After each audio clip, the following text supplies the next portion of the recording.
Hi learner, this video is going to be very interesting. Trust me. ये video syllabus discuss करेंगे हम लोग algorithm के बारे में। तो मैं मुझे लगा कि ये वीडियो को मैं 10 to 15 मिनट्स में कंप्लीट कर सकता हूँ, क्योंकि मैं बस टॉपिक का नाम लिख देता वो बोरिंग रहता, आपके लिए भी बोरिंग रहता और मेरे लिए भी बोरिंग रहता।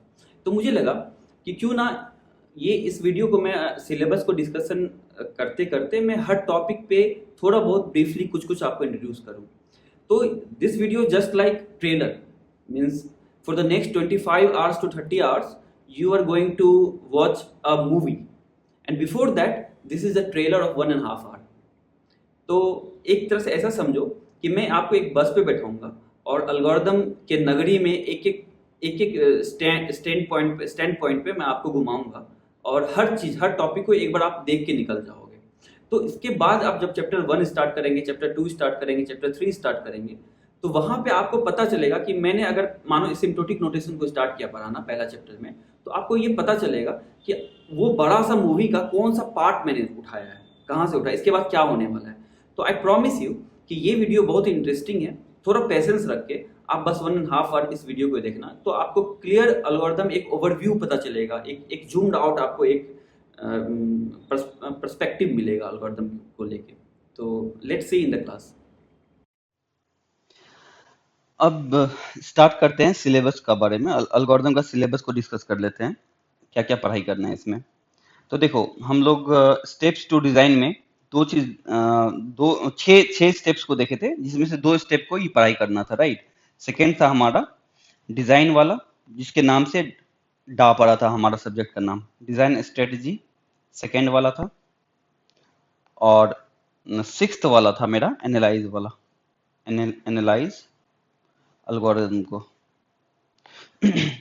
तो यही 2 है हमारा सिलेबस में, तो इसी दोनों को डिस्कस करते हैं। तो पहले हम एनालाइज करेंगे एल्गोरिथम को, फिर बाद में जाएंगे हम डिजाइन पे। तो पहला पार्ट है एनालाइज वाला। चलो, तो एनालिसिस ऑफ एल्गोरिथम, इसमें सब टॉपिक क्या क्या है। तो पहला है एसिम्प्टोटिक नोटेशन, इसमें आ जाता है बिग ओ, ये बिग ओ है, ये है हमारा बिग ओमेगा, ये है बिग थीटा, ये स्मॉल ओ, ये है स्मॉल ओमेगा। मैंने लिख दिया यहाँ पे सारा का नाम। अब ये इसे स्मॉल ओ भी बोलते हैं या लिटिल ओ भी बोलते हैं। ये जो बिग ओमेगा, ये जो स्मॉल ओमेगा है, इसे स्मॉल ओमेगा भी बोलते हैं या लिटिल ओमेगा भी बोलते हैं। लेकिन ये बिग ओमेगा ही है, ये बिग ओ ही है, और ये बिग थीटा ही है, ये बिग थीटा ही है, ठीक है।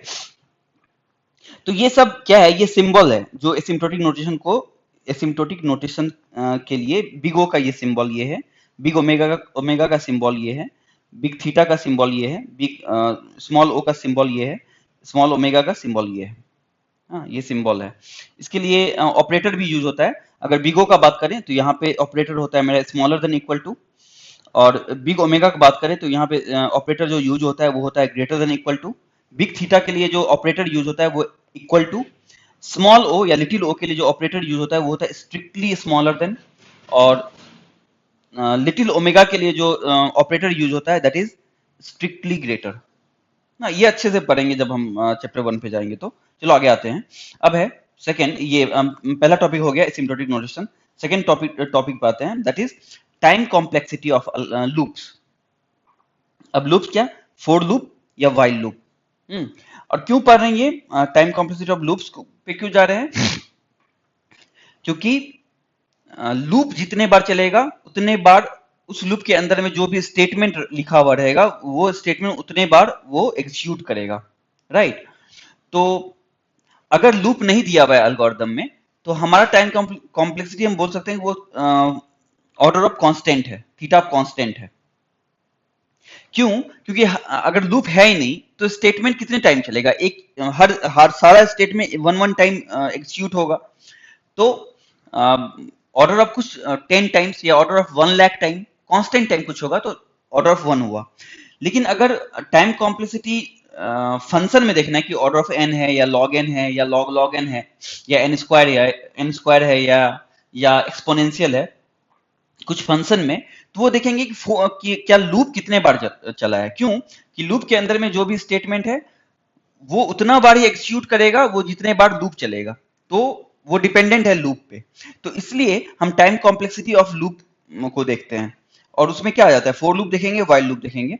तो ये हम सवाल अच्छे से डिस्कस करेंगे फोर लूप का, वाइल लूप का, तो पता चलेगा। ये अभी करना है।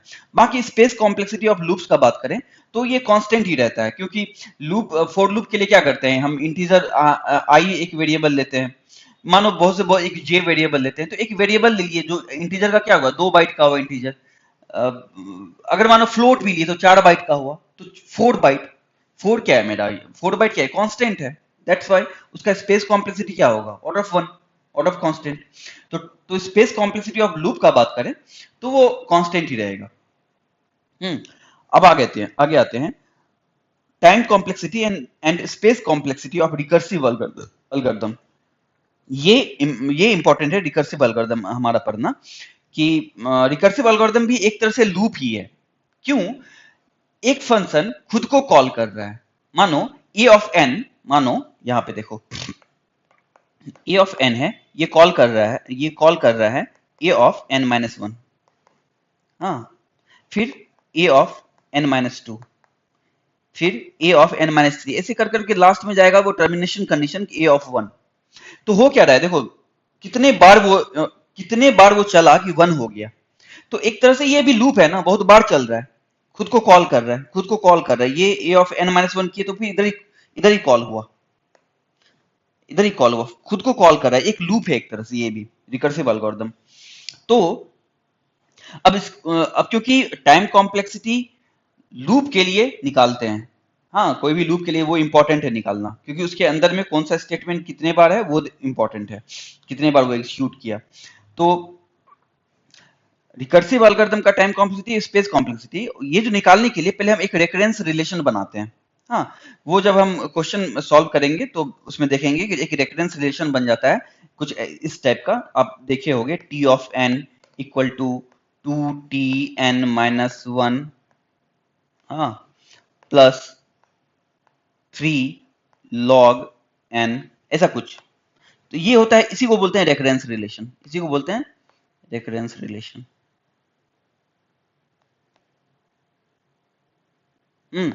तो आप जब रिकर्सिव एल्गोरिथम को आप सॉल्व करोगे ना, तो फाइनली आपको ये ऐसा कुछ रेकरेंस रिलेशन मिलेगा। और ये रेकरेंस रिलेशन को सॉल्व करने का हमारे पास टोटल 4 तरीका है। एक है सब्स्टिट्यूशन मेथड, एक है रिकर्सिव ट्री मेथड, एक है मास्टर थ्योरम, और एक है चेंज ऑफ वेरिएबल मेथड। तो ये चारों में ये जो पहला है सब्स्टिट्यूशन मेथड, ये हमारा एग्जैक्ट आंसर देता है, ये हमारा एग्जैक्ट आंसर देगा, ये हमारा एग्जैक्ट आंसर देगा। एग्जैक्ट आंसर मतलब अगर मानो कि कुछ ऐसा आया 3n/2 प्लस 2, ऐसा कुछ है, तो ये एग्जैक्ट देगा आंसर, ये सब्स्टिट्यूशन मेथड। हाँ, लेकिन रिकर्सिव ट्री मेथड हुआ, मास्टर थ्योरम हुआ, या चेंज ऑफ वेरिएबल मेथड, ये तीनों है ना, ये एग्जैक्ट नहीं देगा, ये मेरा अप्रोक्सीमेट आंसर देता है, ये मेरा अप्रोक्सीमेट आंसर देगा। ये मेरा अप्रोक्सीमेट आंसर देगा, ये एग्जैक्ट आंसर नहीं देता है। अगर बात करें इधर ही, अगर ऐसा है 3n/2 + 2, तो ये बताएगा कि लगभग ऑर्डर ऑफ n है, ऐसा कुछ, ये बोलेगा लगभग ऑर्डर ऑफ n है। ये 3n/2 + 2 नहीं बोलेगा, ये बोलेगा ऑर्डर ऑफ n है, क्योंकि अप्रोक्सीमेट आंसर के लिए हम एसिम्प्टोटिक नोटेशन को यूज करते हैं। ठीक है, जो भी, क्योंकि हम बता चुके हैं पहले भी, प्रायरी एनालिसिस में अप्रोक्सीमेट आंसर देखते हैं और उसके लिए हम एसिम्प्टोटिक नोटेशन को यूज करते हैं। तो ऐसा कुछ है, यहाँ पे 3n/2 + 2 मिला, और इन तीनों जगह पे हमारा 3n/2 + 2 एग्जैक्ट आंसर ना देके ऑर्डर ऑफ n देगा ये। चलो आगे चलते हैं। तो ये हुआ हमारा एनालिसिस पार्ट, पहला वाला, ये जो था मेरा एनालिसिस एल्गोरिथम जो था मेरा। और अब आते हैं डिजाइन स्ट्रेटजी पे। हाँ, डिजाइन स्ट्रेटजी में क्या क्या है, एल्गोरिथम डिजाइन टेक्निक्स में हमारा है, पहला है डिवाइड एंड कॉन्कर। क्या क्या है बताता हूँ, यहाँ पे बताता हूँ एक बार। तो यहाँ पे है हमारा कि डिवाइड एंड कॉन्कर, सेकेंड है हमारा ग्रीडी, थर्ड है हमारा डायनेमिक प्रोग्रामिंग, फोर्थ है हमारा बैक ट्रैकिंग, और फिफ्थ है हमारा branch and bound. And bound. अब देखते हैं ये पांचों को देखते हैं। तो पहला है हमारा डिवाइड एंड कॉन्कर। अच्छा, डिवाइड एंड कॉन्कर क्या बोलता है? डिवाइड एंड कॉन्कर क्या बोलता है कि कोई भी एक प्रॉब्लम है, मानो पी, एक प्रॉब्लम है, बड़ा सा पी है, हाँ ये प्रॉब्लम है, तो ये बोलता है कि छोटा छोटा सब प्रॉब्लम में तोड़ दो, डिवाइड कर दो इस प्रॉब्लम को। ये पी है ना, इसे दो पार्ट में तोड़ा, मानो कि ये इधर ये पी बाई टू और इसे तोड़ा पी बाई टू। अब फिर से ये P by two main problem हो गया हमारा, इसका ओरिजिनल प्रॉब्लम हो गया। अब ये पी बाई टू फिर से दो पार्ट में टूटेगा। अब ऐसा नहीं कि दो पार्ट में ही टूटेगा, जनरली हम दो पार्ट में तोड़ते हैं, लेकिन अगर क्वेश्चन में दिया तीन पार्ट में, फोर पार्ट में, कोई भी पार्ट में, के पार्ट में, तो आपको के पार्ट में तोड़ना होगा। बट जनरली टू पार्ट ही रहेगा 99%। आपके आपके एग्जाम में टू पार्ट ही चलेगा, तो मैं इसलिए वो एग्जांपल ही ले रहा हूं, टू पार्ट वाला, टू वे मर्जिंग बोलते हैं उसे। तो तो तो p बाई टू को ये फिर से तोड़ा दो पार्ट में, हाँ, तो p बाई टू यानी क्या हो गया p बाई फोर, ये फिर से हो गया p बाई फोर, इसे भी दो पार्ट में तोड़ा, p बाई फोर का साइज का हो गया, और ये हो गया p बाई फोर के साइज का, हाँ, क्योंकि हाफ हाफ में तोड़े। ये सिमिलरली इसे भी दो पार्ट में, इसे भी दो पार्ट में, इसे भी दो पार्ट में, ये टूटता रहेगा, ये टूटता रहेगा। कब तक टूटेगा? जब तक कि वो इतना छोटा हो जाए कि उसके बाद वो टूटना बंद हो जाए। मतलब कि वो इतना छोटा सा प्रॉब्लम बन जाए कि वो छोटा सा प्रॉब्लम का आंसर क्वेश्चन में ही दिया हुआ रहेगा कि हाँ इतना छोटा हो गया तो इसका आंसर 5 है या 2 है, ऐसा कुछ दे दिया रहेगा। उसे बोलते हैं रिकर्सिव अल्गोरिथम के टर्म्स में उसे बोलते हैं टर्मिनेशन कंडीशन, कि आप टर्मिनेट कहाँ करोगे। तो वो कंडीशन दे देगा, टर्मिनेट करने का ये है कंडीशन, कि वो प्रॉब्लम का साइज अगर ये हो गया तो इसका टर्मिनेशन कंडीशन कुछ वैल्यू ये होगा। हाँ, तो मानते कुछ होगा, ऐसा सा कुछ छोटा छोटा टुकड़े में टूट गया, जो कि अब इसके आगे नहीं टूट सकता ये।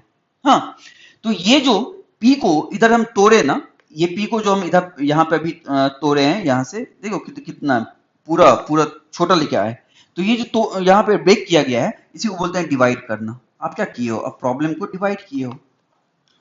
अब जब हमें यहाँ पे आंसर मिला, यहाँ पे आंसर मिला, यहाँ पे आंसर मिला, तो दो वे से तोड़े हैं, दो वे को जोड़ेंगे। हाँ, टू वे मर्जिंग इसी को बोलते हैं। दो को जोड़ के अब वो जो भी बोलेगा, प्लस करने बोले, माइनस करने बोले, जो भी वो बोले, क्वेश्चन में दिया रहेगा। मल्टीप्लाई करना है, क्या करना रहेगा, कौन सा ऑपरेटर यूज करना रहेगा, ये क्वेश्चन में दिया रहेगा। जनरली प्लस करते हैं, लेकिन वो क्वेश्चन में मेंशन रहेगा ऑपरेटर का नाम। जो भी ऑपरेटर आपको करना है दोनों को करके, और आप फिर यहाँ पे एक रिजल्ट लिखते हो। सिमिलरली ये दोनों को करके यहाँ पे रिजल्ट लिखते हो, यहाँ पे रिजल्ट लिखते हो, ये दोनों को करके यहाँ पे रिजल्ट लिखते हो। फिर इन दोनों को आप सबमर्ज करके लेते आते हो रिजल्ट यहाँ पे। इन दोनों को फाइनली मानो कुछ ऐसा है या ऐसा है, इन दोनों को सबमर्ज करके हम इधर लाते हैं। इन दोनों को सबमर्ज करके एक फाइनल मेरा आंसर यहाँ पे मिल गया। तो ये जो मर्ज कर रहे हैं ना, हम छोटा प्रॉब्लम को बना के और थोड़ा सा बड़ा बनाते हैं, फिर दो बड़ा को जोड़ के और थोड़ा बड़ा बनाते हैं, फिर दो बड़ा को जोड़ के और थोड़ा बड़ा बनाते हैं, फाइनली मेरा पी का आंसर मिल गया। तो हम नीचे से जो ऊपर मर्जिंग कर रहे हैं ना, इसे बोलते हैं, ये जो मर्ज कर रहे हैं हम, ये जो मर्ज कर रहे हैं, इसी को बोलते हैं कॉन्करिंग पार्ट। आप कॉन्कर कर रहे हो। तो इसलिए ये वाला जो स्ट्रेटजी है ना, इसे बोलते हैं डिवाइड एंड कॉन्कर। पहले डिवाइड करो और फाइनली फिर इसको कॉन्कर कर लो। तो ये स्ट्रेटजी यही है डिवाइड एंड कॉन्कर का, ठीक है। अब डिवाइड एंड कॉन्कर में क्या क्या पढ़ते हैं, क्या क्या इसके अंदर में सब टॉपिक्स है, इस पे बात करते हैं। तो हमारा देखो सॉर्टिंग टेक्निक्स बहुत सारा है मेरे पास। सॉर्टिंग टेक्निक्स मर्ज सॉर्ट है, क्विक सॉर्ट है, इंसर्शन सॉर्ट है, सिलेक्शन सॉर्ट है, बबल सॉर्ट है, ये और भी रेडिक्स सॉर्ट है। बहुत सारा सॉर्टिंग टेक्निक है हमारे पास। लेकिन दो सॉर्टिंग है जो कि डिवाइड एंड कॉन्कर वाला स्ट्रेटजी को यूज करता है। वो कौन सा है? पहला मर्ज सॉर्ट है, जो कि बहुत फेमस है। ये दोनों सॉर्टिंग बहुत फेमस है, मर्ज सॉर्ट और क्विक सॉर्ट।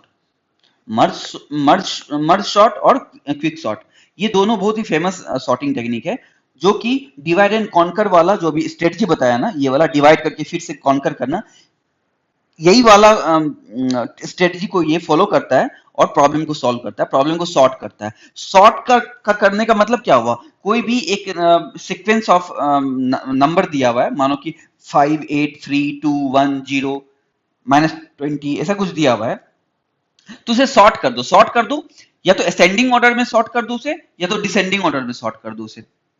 ठीक है, उसी को सॉर्टिंग बोलते हैं। तो ये दो टेक्निक है हमारे पास, मर्ज सॉर्ट टेक्निक और क्विक सॉर्ट टेक्निक, जिससे वो आपके रैंडम वाला जो नंबर सीक्वेंस ऑफ नंबर दिया हुआ है उसे वो सॉर्टिंग कर देगा, ठीक है। तो मर्ज सॉर्ट का पहले बात करते हैं। तो मर्ज सॉर्ट के अंदर क्या पढ़ेंगे हम एक मर्ज सॉर्ट के अंदर पढ़ेंगे मर्जिंग एल्गोरिथम। पहले मर्जिंग एल्गोरिथम पढ़ेंगे, उसके बाद उसका रेकरेंस रिलेशन बनाएंगे। हाँ, और रेकरेंस रिलेशन जब बनाएंगे फिर आ जाएंगे उसकी टाइम कॉम्प्लेक्सिटी निकालेंगे, स्पेस कॉम्प्लेक्सिटी निकालेंगे। और मर्ज सॉर्ट का टाइम कॉम्प्लेक्सिटी जो होता है वो best case, worst case, average case तीनों एक ही होता है, मतलब अलग अलग नहीं होता है। इसका होता है order of n log n. वो देखेंगे कैसे होता है, वो देख लेंगे, लेकिन हम बस अभी आपको बता रहे हैं कि बिग ओ, बिग ओमेगा और बिग थीटा, या best case, worst, best case, average case और वर्स्ट केस तीनों एक ही होता है, order of n log n, order of n log n. खैर अभी ये हमको वो देख लेंगे जब हम लोग डिस्कस करेंगे मर्ज सॉर्ट को। आगे आते हैं क्विक सॉर्ट पे। क्विक सॉर्ट में भी वही है टेक्निक, तो उसके अंदर भी आप एक एल्गोरिथम को फिर से पढ़ते हैं, उसको बोलते हैं पार्टीशनिंग टेक्निक, पार्टीशनिंग एल्गोरिथम, ठीक है। जैसे देखो, मर्जिंग एल्गोरिथम पढ़ते हैं मर्ज सॉर्ट के अंदर, पार्टीशनिंग एल्गोरिथम पढ़ते हैं क्विक सॉर्ट के अंदर। तो एक वे में हम बोल सकते हैं कि partitioning algorithm is the heart of quick sort, merging algorithm is the heart of merge sort. हम्म तो अब फिर से देखेंगे टाइम कॉम्प्लेक्सिटी और स्पेस कॉम्प्लेक्सिटी क्विक सॉर्ट का। इसका अलग अलग होगा, इसका बेस्ट केस अलग होगा, वर्स्ट केस अलग होगा और एवरेज केस भी अलग होगा। हाँ, तो देख लेंगे वो क्या क्या होता है। तो अब देखो, ये मर्जिंग एल्गोरिथम का अलग से होगा time complexity, space complexity. Partitioning algorithm का अलग से होगा टाइम कॉम्प्लेक्सिटी और स्पेस कॉम्प्लेक्सिटी। और क्विकसॉर्ट का अलग होगा, इसको यूज करते हैं, पार्टीशनिंग एल्गोरिथम को क्विकसॉर्ट में यूज करते हैं। फिर फाइनली यहाँ का हम टाइम कॉम्प्लेक्सिटी और स्पेस कॉम्प्लेक्सिटी निकालते हैं। मर्जिंग एल्गोरिथम को यूज करते हैं मर्ज सॉर्ट में, तब फाइनली हम मर्ज सॉर्ट में इसका टाइम कॉम्प्लेक्सिटी और स्पेस कॉम्प्लेक्सिटी को निकालते हैं। वो हम अच्छे से डिस्कस करेंगे, ठीक है। चलो, तो ये दो सॉर्टिंग टेक्निक जो है ये आता है हमारा डिवाइड एंड कॉन्कर स्ट्रेटजी को फॉलो करता है। सॉर्टिंग टेक्निक और भी बहुत सारा है, लेकिन ये दो खासकर मर्ज सॉर्ट और quick sort divide and conquer method को यूज करता है। चलो, अब आते हैं सर्चिंग टेक्निक में, ठीक है। तो सर्चिंग टेक्निक में क्या होता है कि सर्चिंग का मतलब क्या हुआ, कोई भी एक सीक्वेंस ऑफ नंबर दिया हुआ है, मानो कि 5 4 3 8 कुछ भी दिया हुआ है, मानो 10,000 कुछ ऐसा दिया हुआ है, नंबर्स लिखा हुआ है, कुछ भी रेंडमली कुछ भी लिखा हुआ है, -30 -20 85 83 कुछ ऐसा दिया हुआ है, और उसमें बोला गया कि भाई 50 को ढूंढो, 50 को ढूंढो। तो आप 50 को ढूंढोगे ना, तो आप कैसे ढूंढोगे? या तो पहला देखो कि 50 है, नहीं है, सेकंड में देखो 50 है, नहीं है, थर्ड में 50 है, नहीं है, ऐसे कर करके आप लास्ट तक जाओगे, राइट। इसी को बोलते हैं लीनियर सर्च। लीनियरली आप सर्च कर रहे हो, लीनियरली आप सर्च कर रहे हो बिना दिमाग लगाए।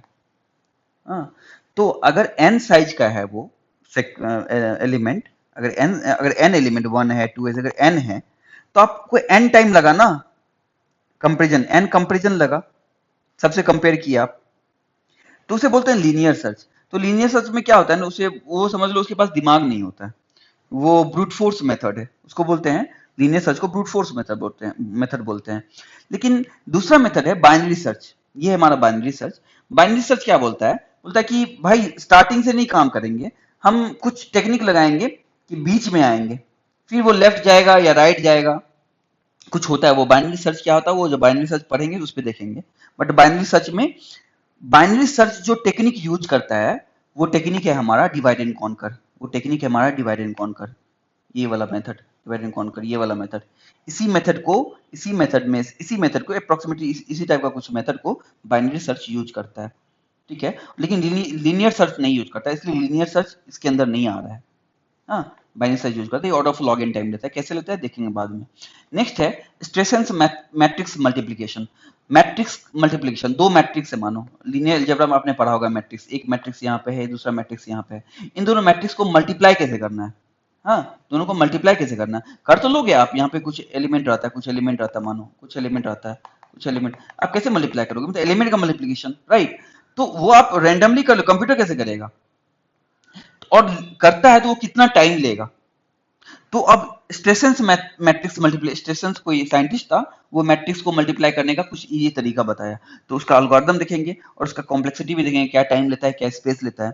और मैट्रिक्स मल्टीप्लाई करने का दो तीन तरीका है। एक तो है नॉर्मल, दिमाग मत लगाओ और रैंडमली ब्रूट फोर्स पे चल जाओ। दूसरा है हमारा कि डिवाइड एंड कॉन्कर तरीका से आप कर लो, ये वाला मेथड से।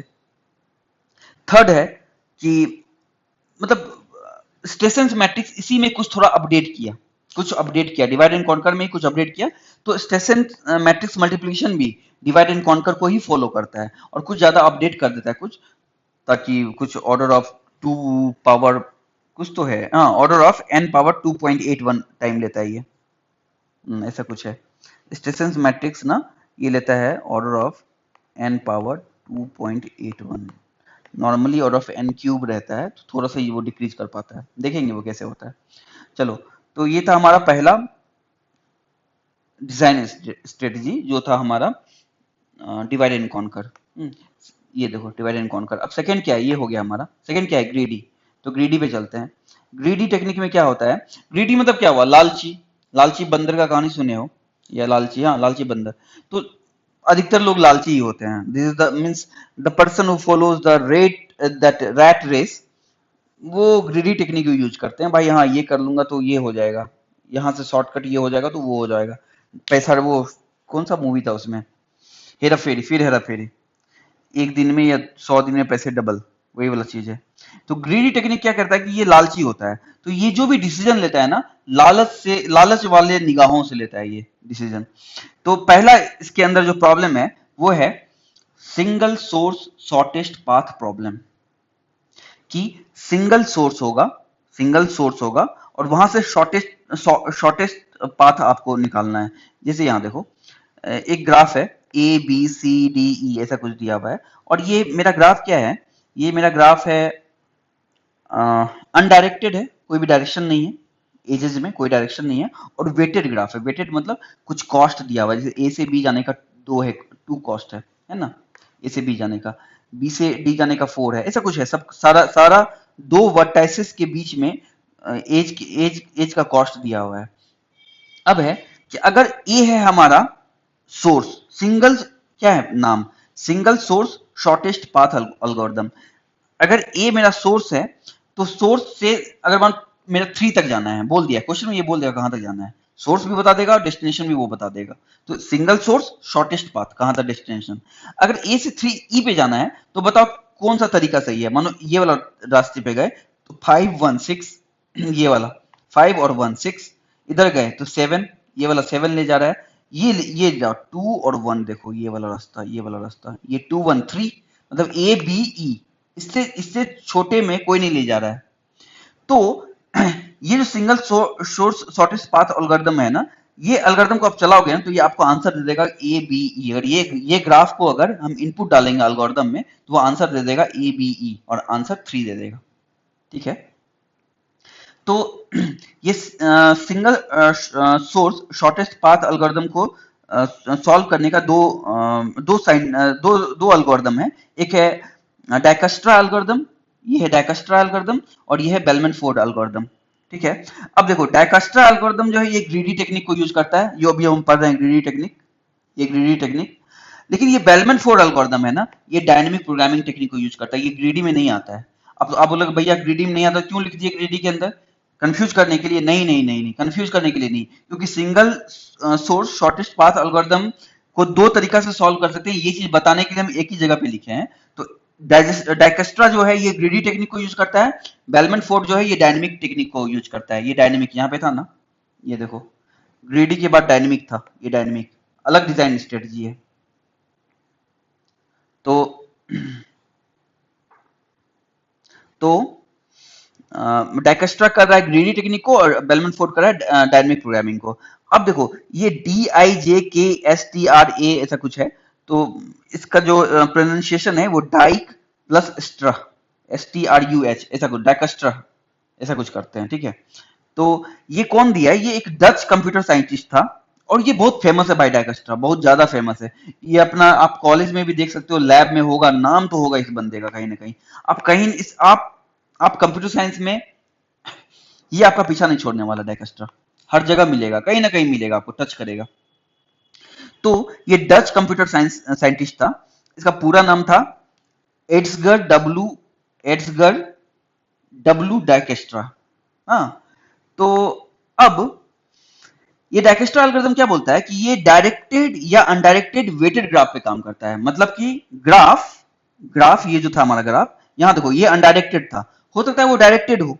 डायरेक्टेड मतलब क्या है, यहाँ से ए से बी एरो दिया हुआ है, सी से ई एरो दिया हुआ है, कोई एक जगह एरो दिया हुआ है, वो है डायरेक्टेड ग्राफ उसको बोलते हैं। अगर नहीं दिया है कहीं एरो तो वो अनडायरेक्टेड ग्राफ हुआ। ठीक है, तो डायकेस्ट्रा एल्गोरिथम जो है वो डायरेक्टेड हो, ग्राफ डायरेक्टेड हो या अनडायरेक्टेड हो, लेकिन वेटेड ग्राफ होना चाहिए।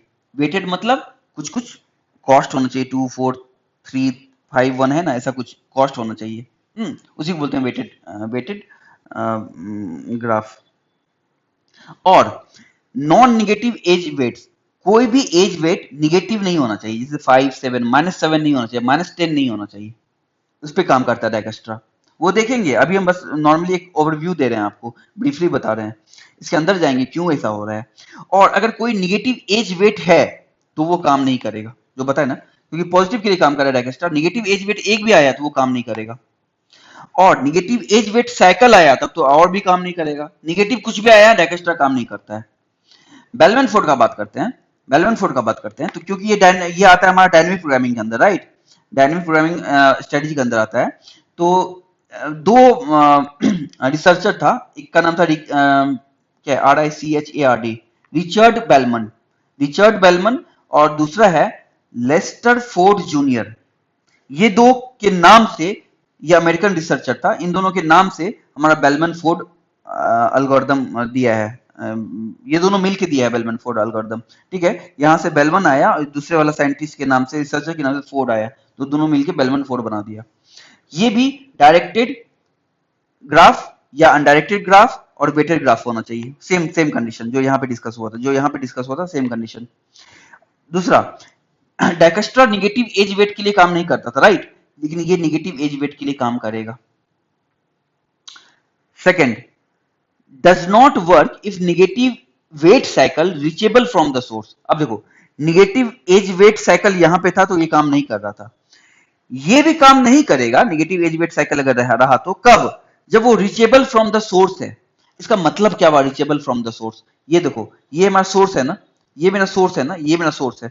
मानो कुछ साइकिल यहाँ पे है, मानो ऐसा कुछ साइकिल है, यहाँ कुछ ऐसा साइकिल है, हाँ ये है कुछ ऐसा, यहाँ से यहाँ गए और यहाँ से यहाँ आए, ऐसा कुछ साइकिल है। अगर यहां से आकर इस साइकिल में एंटर कर जा रहे हैं तभी रीचेबल फ्रॉम सोर्स। अगर सोर्स से इस साइकिल में एंटर कर जा रहे हैं तो उसे बोलते हैं रीचेबल फ्रॉम सोर्स। अगर एंटर नहीं कर पा रहे हैं उस साइकिल में तो अनरीचेबल है वो साइकिल। चलो देखेंगे बाद में, समझ में आया तो ठीक है, नहीं तो कोई बात नहीं। अगर रिचेबल निगेटिव वेट साइकिल है हमारा ग्राफ में और वो रिचेबल फ्रॉम सोर्स है तो ये बेलमन फोर्ड काम नहीं करेगा। लेकिन अगर वो अनरीचेबल है, नहीं घुस पा रहे हैं उस साइकिल में, तो फिर ये काम करेगा, फिर ये काम कर लेगा। और यहां तो भैया नेगेटिव एट वेट साइकिल हुआ भी, रिचेबल हो अनरिचेबल हो दैट डजंट मैटर, काम मतलब नहीं चलेगा ये। चलो आगे चलते हैं। अगला टॉपिक है मिनिमल स्पैनिंग ट्री, ये इसे बोलते हैं minimum cost spanning tree, MST के नाम से जानते हैं, MST। मिनिमल स्पैनिंग ट्री या मिनिमम कॉस्ट स्पैनिंग ट्री, ये बहुत फेमस है। इसमें क्या होता है, इसमें होता क्या है ये देखो, इसमें ना फिर से ग्राफ दिया हुआ मानो। अब ट्री क्या होता है, ट्री का मतलब क्या हुआ, देखो यहां देखो, ट्री होता क्या है, ट्री होता है, इसे बोलते हैं कि अनडायरेक्टेड होता है ये, सॉरी ये होता है साइक्लिक होता है और कनेक्टेड होता है, बोलते हैं एसाइक्लिक प्लस कनेक्टेड। हाँ, ये वाला जो है ना साइक्लिक मतलब कोई साइकिल नहीं होना चाहिए, कनेक्टेड मतलब वो कनेक्टेड होना चाहिए। तो देखो साइकिल कोई भी नहीं होना चाहिए। अगर हम यहां बात करें तो अगर इस चीज को ट्री बनाना है तो क्या करना पड़ेगा, साइकिल कहीं नहीं रहना चाहिए, तो कोई एक एज को हटाना पड़ेगा। इस एज को मानो हटा दिए तो बचा क्या, ऐसा वाला कुछ, ऐसा वाला कुछ, ऐसा वाला कुछ, और ये भी। अब साइकिल फिर से बन रहा है ये वाला, कोई एक एज को हटाओ, तो मानते हैं हम इस एज को हटा दिए तो ऐसा कुछ हुआ। ये है मेरा, ये है मेरा, ये है मेरा, ये है आंसर। ये भी एक ट्री है ना, सारा वर्टिसेस कवर हो गया और साइकिल नहीं है। तो इसी में देखते हैं, जैसे मान लो अभी जो हम चुने तो उसमें 3 आया, 4 आया, 5 आया, 5 4 9 9 3 12, मेरा 12 कॉस्ट का आया एज। तो उसी में देखेंगे ऐसा ऐसा बहुत बहुत तरह से हम कर सकते हैं डिलीट ना। तो मिनिमम क्या आएगा वो कॉस्ट, इसी का काम है, यही है मिनिमम कॉस्ट स्पैनिंग ट्री। इस चीज को करने के लिए मेरे पास दो एल्गोरिदम है, एक है प्रिम्स एल्गोरिदम, एक है क्रुस्कल्स एल्गोरिदम। ठीक है, एक प्रिम्स एल्गोरिदम है और एक क्रुस्कल्स एल्गोरिदम है। तो अब देखते हैं क्या है दोनों। प्रिम्स एल्गोरिदम जो है ये फिर से ये अनडायरेक्टेड वेटेड ग्राफ के लिए काम करता है। डायरेक्शन नहीं होना चाहिए, अनडायरेक्टेड होना चाहिए, वेटेड होना चाहिए। अगर डायरेक्टेड हुआ, अगर डायरेक्टेड वेटेड अगर डायरेक्शन हुआ ग्राफ में तो ये काम नहीं करेगा प्रिम्स एल्गोरिदम। जैसे यहाँ देखो, यहाँ पे अनडायरेक्टेड है, एरो नहीं है ना कहीं से कहीं दिया हुआ, तो प्रिम्स इसी में काम करता है, स्पैनिंग ट्री इसी में काम करता है, ये प्रिम्स एल्गोरिदम। पिछले वाला में क्या था कि डायरेक्शन हो या ना हो, डाइकेस्ट्रा और बेलमन फोर्ड दोनों काम कर रहा था उधर। यहाँ पे क्या हो रहा है मिनिमम कॉस्ट स्पैनिंग ट्री में, कि डायरेक्शन नहीं होना चाहिए, अनडायरेक्टेड ग्राफ होना चाहिए, तभी ये काम करेगा, प्रिम्स भी और क्रुस्कल्स भी। ये दो दो दो एल्गोरिदम है हमारा मिनिमम कॉस्ट स्पैनिंग ट्री को सॉल्व करने के लिए। हमारे पास दो एल्गोरिदम है, प्रिम्स एल्गोरिदम और क्रुस्कल एल्गोरिदम। तो प्रिम्स बोलता है कि अनडायरेक्टेड वेटेड ग्राफ होना चाहिए, डायरेक्टेड वेटेड ग्राफ हुआ तो काम नहीं करेगा ये। प्रिम्स का नाम कहां से आया, इसका नाम है कोई अमेरिकन कंप्यूटर साइंटिस्ट था, रॉबर्ट सी प्रिम, यहीं से ये यही दिया था ये प्रिम्स एल्गोरिदम को, रॉबर्ट सी प्रिम अमेरिकन कंप्यूटर साइंटिस्ट था ये। दूसरा बात करते हैं क्रुस्कल्स एल्गोरिदम का। तो सेम कहानी, अनडायरेक्टेड वेटेड ग्राफ होना चाहिए और डायरेक्टेड अगर रहा तो ये काम नहीं करेगा, डायरेक्टेड रहा तो ये काम नहीं करेगा। क्रुस्कल का जो भी दिया था अमेरिकन मैथमेटिशियन था, उसका नाम था जोसेफ क्रुस्कल। जोसेफ क्रुस्कल, ये क्रुस्कल्स एल्गोरिदम को दिया था। ठीक है, कैसे काम करता है ये क्रुस्कल्स एल्गोरिदम और प्रिम्स एल्गोरिदम, ये जब हम लोग पढ़ेंगे तो उस पर देखेंगे। बस मैं एक ओवरव्यू दे रहे हैं क्या है कहानी, आप समझ लो। देखो लिखने का ना भाई, मैं ऐसे ही रैंडमली बस टॉपिक का नाम लिख देता और आप भी बोर होते, मुझे तो बोरियत होता ही बताने में, वो लिखने में। और आप भी फॉर्मेलिटी के लिए आप स्किप कर देते इस वीडियो को। मैं चाहता हूं ये वीडियो आप अगर देखते हो ना तो आपको एक ओवरव्यू एल्गोरिथम का मिल जाए कि इसके अंदर में पढ़ना क्या है भाई। ये जितना भी टॉपिक का नाम ले रहा हूं मैं, हर एक टॉपिक के अंदर पे जा जाके एग्जाम्पल लेके बढ़िया से क्लियर करूंगा आपको हर टॉपिक। तो प्लीज आप लास्ट तक विजिट करो इसे। चलो अब आते हैं, अभी क्या पढ़ रहे हैं हम लोग, कौन सा टेक्निक याद करो, ग्रीडी टेक्निक। ग्रीडी टेक्निक, ठीक है, ग्रीडी टेक्निक पढ़ रहे हैं। ये देख लो, अभी हम लोग पढ़ रहे हैं, ये डिवाइड एंड कॉन्कर हो गया, अब हम ग्रीडी टेक्निक पे आए हुए हैं। ग्रीडी टेक्निक ये है हमारा। इसी के अंदर सब टॉपिक पढ़ रहे थे। अब है हमारा हफमैन कोडिंग। हफमैन कोडिंग क्या है? ये बोलता है lossless data compression technique. Data को कंप्रेस करता है, ये एनकोड करता है, ठीक है, सिक्योरिटी की वजह से, कि use to reduce the size of data. अगर डेटा का साइज बहुत बड़ा है उसको एनकोड करके छोटा बना देता है, उसके लिए यूज करते हैं आप एनकोडिंग। कैसे काम करता है वो अब देखेंगे हम लोग जब पढ़ाई करेंगे, ठीक है। आगे चलते हैं। एक है फ्रैक्शन नैपसैक प्रॉब्लम। ये फ्रैक्शन नैपसैक प्रॉब्लम जो है ये आ जाता है ग्रीडी टेक्निक में। अब ये क्या होता है फ्रैक्शन नैपसैक प्रॉब्लम? अच्छा, नॉर्मली मैं बता सकता हूँ अभी आपको थोड़ा सा कि नैपसैक है क्या। नैपसैक ये एक बैकपैक था। पहले जब आर्मी लोग वॉर पे जाते थे ना तो अपने पीठ के पीछे वो बैकपैक लेके चलते थे, एक बैग, और उस बैग में कुछ भी इंपॉर्टेंट चीज लेके चलता था, जैसे कि अपना बंदूक लेके गया, कुछ गोली लेके गया, वाटर लेके गया, कुछ भी एनर्जी ड्रिंक लेके गया, बिस्किट लेके गया। तो अब वो बैग का जगह तो बहुत छोटा है, उसमें सामान सारा कुछ नहीं आ सकता है। तो अब वो आर्मी वाला, वो जवान, वो जो सोल्जर है, वो डिसाइड करेगा कि कौन सा सामान को लें, जो सबसे इंपॉर्टेंट उसको ले लो भाई, ठीक है। तो अब है कि नैपसैक उसी को बोलते हैं, नैपसैक वहीं से आया, वहीं से डिराइव हुआ है नैपसैक का नाम। और नैपसैक प्रॉब्लम दो तरह का होता है, एक होता है बाइनरी नैपसैक प्रॉब्लम, एक होता है फ्रैक्शन नैपसैक प्रॉब्लम। बाइनरी को बोलते हैं, बाइनरी मतलब क्या, 0 या 1, ठीक है ना, बाइनरी बोलते हैं। तो इसे बाइनरी नैपसैक प्रॉब्लम बोलो या 0-1 नैपसैक प्रॉब्लम बोलो, ठीक है। फ्रैक्शन नैपसैक प्रॉब्लम क्या हुआ कि, हाँ इसका क्या है वहां, एक मिनट, पहले बाइनरी पे आते हैं।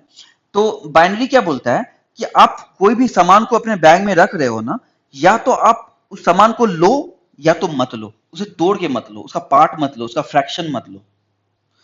मतलब एक अगर बड़ा सा एक मानो कि डेयरी मिल्क का चॉकलेट है। अब डेयरी मिल्क का चॉकलेट अगर लेना है तो पूरा का पूरा ले लो। ऐसा नहीं कि डेयरी मिल्क का हाफ चॉकलेट तोड़ के ले लिए, नहीं, या तो लो पूरा या तो मत लो। तो बाइनरी नैपसेक यही बोलता है। और फ्रैक्शन नैपसेक क्या बोल रहा है कि भाई अगर डेयरी मिल्क ले ही जाना है ना, तो तुम या तो पूरा ले लो, या नहीं तो हाफ लेना है ले लो, 1/4 लेना है ले लो, जितना भी फ्रैक्शन में लेना है ले लो।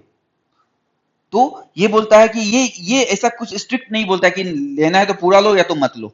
ये बोलता है जितना लेना है ले लो, फ्रैक्शन में ले लो। ये बाइनरी स्ट्रिक्ट है, ये बोलता है भाई या तो लो या तो मत लो।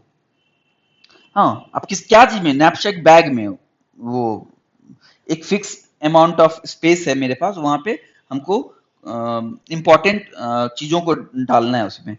तो इसके लिए ये होता है नैपसेक। अब देखेंगे कैसे काम करता है नैपसेक प्रॉब्लम। अब जो ये बाइनरी नैपसेक प्रॉब्लम है, ये डायनेमिक प्रोग्रामिंग मेथड में यूज करता है। Dynamic programming method, dynamic programming अभी जो भी हम अभी हम नेक्स्ट जो हम लोग पढ़ेंगे इसके बाद डिजाइन टेक्निक, ये अभी हमारा चल रहा है ग्रीडी टेक्निक, राइट। अभी हमारा चल रहा है ग्रीडी टेक्निक, लेकिन ये बाइनरी नैपसेक प्रॉब्लम ये आ जाता है डायनेमिक प्रोग्रामिंग टेक्निक में। इसके बाद जो आएगा डायनेमिक प्रोग्रामिंग, ये देखो यहाँ पे था ना, कहाँ गया,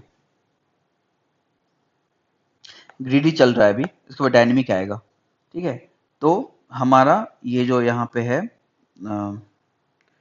नैपसेक वाला, ये 01 नैपसेक ये मेरा डायनेमिक में आ जाता है, और फ्रैक्शन वाला ये मेरा ग्रीडी में आ जाता है, जो भी हम पढ़ रहे हैं। हाँ, देखेंगे इसमें फिर। चलो इस पे आगे चलते हैं। अब एक और है, इसको बोलते हैं job scheduling based on deadline. अब जॉब क्या होता है, देखो ये ऑपरेटिंग सिस्टम का टर्म्स है, जॉब वाला कहानी जो भी है ये ऑपरेटिंग सिस्टम का टर्म है, ठीक है। ये जॉब तो देख, जब भी मेरा प्रोग्राम हार्ड डिस्क में रहता है ना, तो हार्ड डिस्क से उसे मेन मेमोरी में लाते हैं, राइट। हार्ड डिस्क से मेन मेमोरी में लाते हैं, तो मेन मेमोरी कहाँ लाते हैं, उसे बोलते हैं रेडी स्टेट। हार्ड डिस्क में जहां पड़ा रहता है, अगर ऑपरेटिंग सिस्टम के टर्म्स में बात कर रहे हैं, ठीक है, तो हार्ड डिस्क में जो पड़ा रहता है उसे बोलते हैं न्यू स्टेट। अब न्यू स्टेट से रेडी स्टेट में लाना है, तो इसका मतलब हुआ कि हार्ड डिस्क से हम मेन मेमोरी में ला रहे हैं, हार्ड डिस्क से मेन मेमोरी में ला रहे हैं प्रोसेस को, सॉरी प्रोग्राम को। अब वो जो प्रोग्राम हार्ड डिस्क में पड़ा हुआ है, यानी कि न्यू स्टेट में जो पड़ा हुआ है ना, तो उस प्रोग्राम को जॉब बोलते हैं, जॉब। यहां पे उस प्रोग्राम को हम जॉब बोलते हैं, JOB, जॉब। एक बार वो प्रोग्राम न्यू स्टेट से आ गया हमारा रेडी स्टेट में, यानी कि मेन मेमोरी में, तो रेडी स्टेट में उसी प्रोग्राम को, या मेन मेमोरी में उसी प्रोग्राम, उसी जॉब को बोलते हैं प्रोसेस। प्रोसेस, डिफरेंस समझ में आया जॉब और प्रोसेस का। अगर हार्ड डिस्क में पड़ा हुआ है प्रोग्राम, यानी कि न्यू स्टेट में है ऑपरेटिंग सिस्टम के टर्म्स में, वहां पे उस प्रोग्राम को जॉब बोलते हैं, और वो अभी हार्ड डिस्क पे ही है। एक बार वो रेडी स्टेट में आया, यानी कि मेन मेमोरी में आ गया, तो रेडी स्टेट में वो प्रोग्राम को प्रोसेस बोलते हैं, उस जॉब को अब प्रोसेस बोलने लगते हैं, क्योंकि वो मेन मेमोरी में आ गया। अब वो प्रोसेसर पर रन करने के लिए रेडी है। तो वही है कि job scheduling based on deadline, मतलब कि जॉब शेड्यूलिंग, इसका मतलब ये हुआ कि न्यू स्टेट से रेडी स्टेट में यहाँ बहुत सारा जॉब है, मानो कि यहाँ बहुत सारा प्रोग्राम है, जॉब जैसे यहाँ पे ना जॉब 1 है, जॉब 2 है, बहुत सारा प्रोग्राम है, जॉब 3 है, जॉब 4 है, ऐसा ऐसा कुछ बहुत सारा प्रोग्राम है। अब ये रेडी स्टेट में कौन सा जॉब को शेड्यूल करके यहाँ पे डालें, हाँ, इस रेडी स्टेट, न्यू स्टेट से रेडी स्टेट में कौन सा जॉब को पिक करके डालें, जॉब 1, जॉब 2, जॉब 3, बहुत सारा ऑप्शन है, तो कौन सा शेड्यूल करें, ये जो डिसाइड करता है ना, वो करता है लॉन्ग टर्म शेड्यूलर। ये ऑपरेटिंग सिस्टम का कहानी है। शेड्यूलर होता है long term, mid term, medium term और शॉर्ट टर्म। ये फ्रीक्वेंसी पे डिपेंड करता है कि वो कितना शेड्यूलर काम कर रहा है। तो यहाँ से यहाँ न्यू स्टेट से न्यू रेडी स्टेट लाने में लॉन्ग टाइम लगता है, मतलब लॉन्ग फ्रीक्वेंटली यूज होता है ये शेड्यूलर। लेट से जॉब आता है रेडी स्टेट में, इसलिए इसे बोलते हैं लॉन्ग टर्म शेड्यूलर, ठीक है। तो वही है job scheduling based on deadline. कुछ डेडलाइन दे देगा कि 20 यूनिट ऑफ टाइम के अंदर में इसे शेड्यूल कर देना है, 30 यूनिट ऑफ टाइम में इसे शेड्यूल कर देना, जो भी है। इस पे प्रॉब्लम देखेंगे, बहुत अच्छा सा प्रॉब्लम आता है इस पे प्रॉब्लम अच्छे से आएगा, हम लोग देखेंगे और समझेंगे इस चीज को। तो ये भी आ जाता है हमारा ग्रीडी टेक्निक के अंदर। और भी कुछ आता है क्या? नहीं, मेरा ग्रेडी खत्म हो गया। ठीक है, अब आते हैं हम लोग डायनेमिक प्रोग्रामिंग के में क्या क्या पढ़ना है वो देखते हैं। अब आते हैं डायनेमिक प्रोग्रामिंग टेक्निक। ये मेरा थर्ड डायनेमिक प्रोग्रामिंग टेक्निक, ये मेरा थर्ड टेक्निक है, डिजाइनिंग स्ट्रेटजी है, और ये बहुत ही इंपॉर्टेंट है। डायनेमिक प्रोग्रामिंग जो है ये मेरा बहुत ही इंपॉर्टेंट है। किस पॉइंट ऑफ व्यू से? Interview interview interview point of view से बहुत ज़्यादा इंपॉर्टेंट है आपका ये डायनेमिक प्रोग्रामिंग। आपके आप कोई भी कहीं भी आप टॉप एमएनसी के इंटरव्यू में जाओ एज अ फ्रेशर, तो I think if they will ask you like 5 question from algorithm, then I think means at least 3 question they will ask from dynamic programming. It's so much important. Okay, for interview purpose. आप कोई भी अच्छे institute में जाओ ITs level पे, तो आपको dynamic programming का इंटरव्यू अगर होता है तो डायनेमिक प्रोग्रामिंग का वो आपसे क्वेश्चन जरूर पूछेगा एल्गोरिथम में। तो हमारा ये यूनिवर्सिटी लेवल पे, एग्जाम लेवल पे, सेमेस्टर एग्जाम लेवल पे उतना इंपॉर्टेंट नहीं रखता है ये, but interview point of view से बहुत ज़्यादा इंपॉर्टेंट है, और थोड़ा सा कॉम्प्लेक्स भी है ये, तो इसे समझने में थोड़ा दिक्कत आता है बच्चों को। तो मैं ट्राई करूंगा, आई गिव माई बेस्ट कि इसे मैं अच्छे से तोड़ के अच्छे से समझाऊं। ठीक है, चलो आगे आते हैं, इसमें क्या क्या सब टॉपिक है। तो अच्छा, अगर हम नॉर्मली एक डिफरेंस देखें ना कि डायनेमिक और ग्रीडी में क्या डिफरेंस है, तो ग्रीडी लालची होता है, राइट। डायनेमिक क्या बोलता है, ये लालची नहीं होता है, ये स्मार्ट होता है। ये बोलता है भाई सारा सब प्रॉब्लम को देख लो, मतलब दूर दूर नजरिया है, ये दूर का देखता है, ये दूर का देखता है, फार, ये दूर का देखता है कि एट द एंड फायदा कौन देगा। लेकिन ये ग्रीडी है ना, लालची, ये देखता है बस अभी जस्ट मुझे फायदा कौन दे रहा है, बाद में हो सकता है वो घाटा दे दे, लेकिन वो दूर दूर दृष्टि वाला वो है ही नहीं, वो जस्ट तुरंत का देखता है खुशी। ये डायनेमिक ना, ये तुरंत वाला नहीं, ये पूरा सारा एक्सप्लोर करता है हर चीज को, और फाइनली ये बताता है ये था फाइनल सही आंसर। तो ये ज्यादा स्मार्ट होता है डायनेमिक ग्रेडी के रिस्पेक्ट में। अब इसमें क्या क्या है पढ़ना, ये देखो। तो एक है पहला टॉपिक है nth फिबोकी नंबर। nth फिबोकी नंबर क्या होता है? This is the nothing nth term of the Fibonacci series, nth term of the Fibonacci series या सीक्वेंस। फिबोनाची का ये रेकन्सिलेशन क्या होता है, आप पढ़े होगे, ये फेमस है ये। सर एक मिनट चेक, हाँ, कुछ ऐसा कि t of n equal to t of n minus 1 plus t of n minus 2। मतलब लास्ट दो वाला अपना जो टर्म्स है ना उसी को ऐड किया, ये लास्ट दो वाला जो टर्म्स है उसको वो ऐड किया। वही ये फिबोनाची सीरीज ऐसे ही काम करता है कि लास्ट का दो टर्म को ये ऐड करता है और अपना सम लाता है। तो बोल सकते हैं कि इस term is nothing but sum of the previous two, इस term is nothing but sum of the previous two. n था तो n माइनस 1, एक प्रीवियस, उससे जस्ट एक प्रीवियस n माइनस 2, इन दोनों को ऐड करके नेक्स्ट वाला को लाता है। ये ऐसे ही काम करता है ये फिबोनाची सीक्वेंस। तो इसमें nth टर्म क्या होगा देखेंगे कैसे काम करता है। आगे है हमारा मैट्रिक्स चेन मल्टीप्लिकेशन, ये देखेंगे कि अभी तो एक हम देखे थे स्टेशंस मैट्रिक्स मल्टीप्लिकेशन, राइट। यहाँ पे मैट्रिक्स है चेन मल्टीप्लिकेशन, मतलब बहुत सारा मैट्रिक्स दिया रहेगा। वहां पे क्या था, 2 मैट्रिक्स था, यहाँ पे बहुत सारा मैट्रिक्स दिया रहेगा, चेन मल्टीप्लिकेशन रहेगा हमारा, चेन मल्टीप्लिकेशन रहेगा। अब इसमें से मिनिमम कॉस्ट को ढूंढना रहेगा। जैसे स्टेशंस मैट्रिक्स में क्या था, यहाँ पे देखो स्टेशंस मैट्रिक्स जो था ये वाला कहाँ गया, अच्छा उसमें था, वो डिवाइड एंड कॉन्कर में था, हटाओ चलो जो भी। स्टेशंस मैट्रिक्स में क्या था कि कोई दो भी दिया हुआ है तो उसके लिए था। यहाँ पे क्या है कि चेन मल्टीप्लिकेशन है, मतलब कि मैट्रिक्स का चेन दिया हुआ है और इसमें से मिनिमम कॉस्ट ढूंढना है, तो इसके लिए मैट्रिक्स चेन मल्टीप्लिकेशन यूज करते हैं, और ये आता है डायनेमिक प्रोग्रामिंग के अंदर। आगे है हमारा लार्जेस्ट कॉमन सबसीक्वेंस प्रॉब्लम, ये लार्जेस्ट कॉमन सबसीक्वेंस प्रॉब्लम। हाँ, तो ये क्या है लार्जेस्ट कॉमन सबसीक्वेंस प्रॉब्लम, ये कैसे काम करता है? ये होता है जैसे कि सबसीक्वेंस का मतलब क्या हुआ ये समझो पहले। सबसीक्वेंस होता क्या है, तो सबसीक्वेंस ये कुछ नहीं है। ये अगर मेरा नाम यश है, YASH ये मेरा नाम है, तो इसका अगर सबसीक्वेंस बोले तो क्या क्या हो सकता है, तो इसका सबसीक्वेंस Y हो सकता है, A हो सकता है, सिर्फ S हो सकता है, H हो सकता है, ये मेरा सबसीक्वेंस है। या दो का बात करें तो YA हो सकता है, YS हो सकता है, हाँ YH हो सकता है, YH। जरूरी नहीं है कंटिगियस हो, जरूरी नहीं कि y के बाद s नहीं आएगा, आ सकता है, a को भी स्किप कर देगा। कंटिगियस होना जरूरी नहीं है, सब स्ट्रिंग में कंटिगियस होता है, सब स्ट्रिंग में कंटिगियस होता है, सबसीक्वेंस में कंटिगियस कॉन्टिग्यूटी मैटर नहीं करता है। हाँ y के बाद s आ सकता है, y के बाद h आ सकता है। और देखो और क्या आ सकता है, दो का अगर बात करें तो a s आ सकता है हमारा as ये आ सकता है मेरा, और क्या आ सकता है, ah आ सकता है मेरा, ah आ सकता है, और क्या आ सकता है मेरा, sh आ सकता है मेरा, sh आ सकता है मेरा, दो वाला। हाँ और हाँ ठीक है, तो 1 2 3 4 5 6।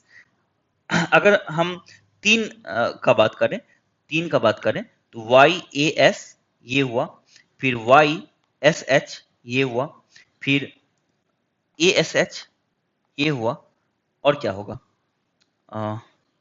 YAH ये भी हुआ, YAH। और क्या हो सकता है, हाँ इतना ही। और अगर हम चार वाला बोले तो वो तो सिंपल YASH हुआ, YSH हुआ। तो टोटल कितना हुआ देखो तो, 1, ये देखो डिफरेंस चेंज कर लो, 1 2 3 4, इधर 4 हुआ, इधर 4 हुआ। यहाँ बात करें 1 2 3 4 5 6, ये मेरा 6 हुआ। यहाँ बात करें 1 2 3 4, यहाँ 4 हुआ, तो 4 4 8 8 6 14, और इधर मेरा 1 हुआ, ये मेरा 1 हुआ। टोटल कितना सबसीक्वेंस पॉसिबल है, यानी कि 15, 15 राइट। 4 6 10 10 4 14 14 1 15, 15 हुआ। यश का कितना साइज था, 4 का था, मतलब 4 वर्ड है ना, 1 2 3 4 4 वर्ड है। तो सबसीक्वेंस अगर हम निकालना हो ना तो हम बोल सकते हैं कि 2 पे पावर 4 माइनस 1, वही आया मेरा 16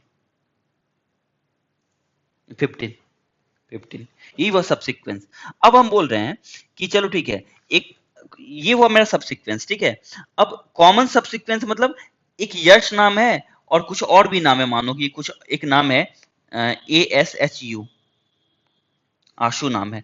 तो कॉमन सबसीक्वेंस क्या है हमारे बीच में, देखो कॉमन सबसीक्वेंस क्या है हमारा क्या AH आया था, यहाँ पे आया था, क्या यहाँ पे कॉमन AH आएगा, हाँ आएगा, ये देखो AH आया ना, SH आया, SH आया, SH था यहाँ पे, हाँ था। तो कॉमन सबसीक्वेंस बहुत सारा मिल रहा है, उसमें से लॉन्गेस्ट कॉमन सबसीक्वेंस क्या मिलेगा, अगर हम बात करें तो ASH, ये देखो ASH यहाँ पे है, ASH यहाँ पे है ना, ये सबसे लॉन्गेस्ट है हमारा, और उसका साइज क्या है, 3 का है, 3 का, ये इसका आंसर है। अगर हम बात करें यश और आंसू में लॉन्गेस्ट कॉमन सबसीक्वेंस क्या है, तो वो बोलेंगे ASH है, और उसका साइज 3 का है। तो ये वाला इसी चीज को कैसे अलगोरिथम है इसके लिए दिया हुआ, ये लार्जेस्ट कॉमन सबसीक्वेंस प्रॉब्लम, इसी तरह चेक करते हैं, ठीक है। आगे है sum of subset problem. Sum of subset problem मतलब ये हुआ कि कुछ सेट दिया हुआ रहेगा, और उस सेट का बोलेगा कुछ सबसेट, क्या ये सम हो सकता है क्या, मानो कि एग्जांपल हम देते हैं नॉर्मली, सम ऑफ सबसेट का हम बात कर रहे हैं, ठीक है।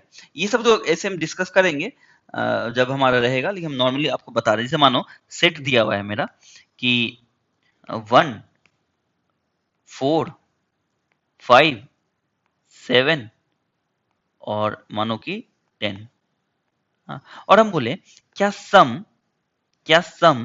मेरा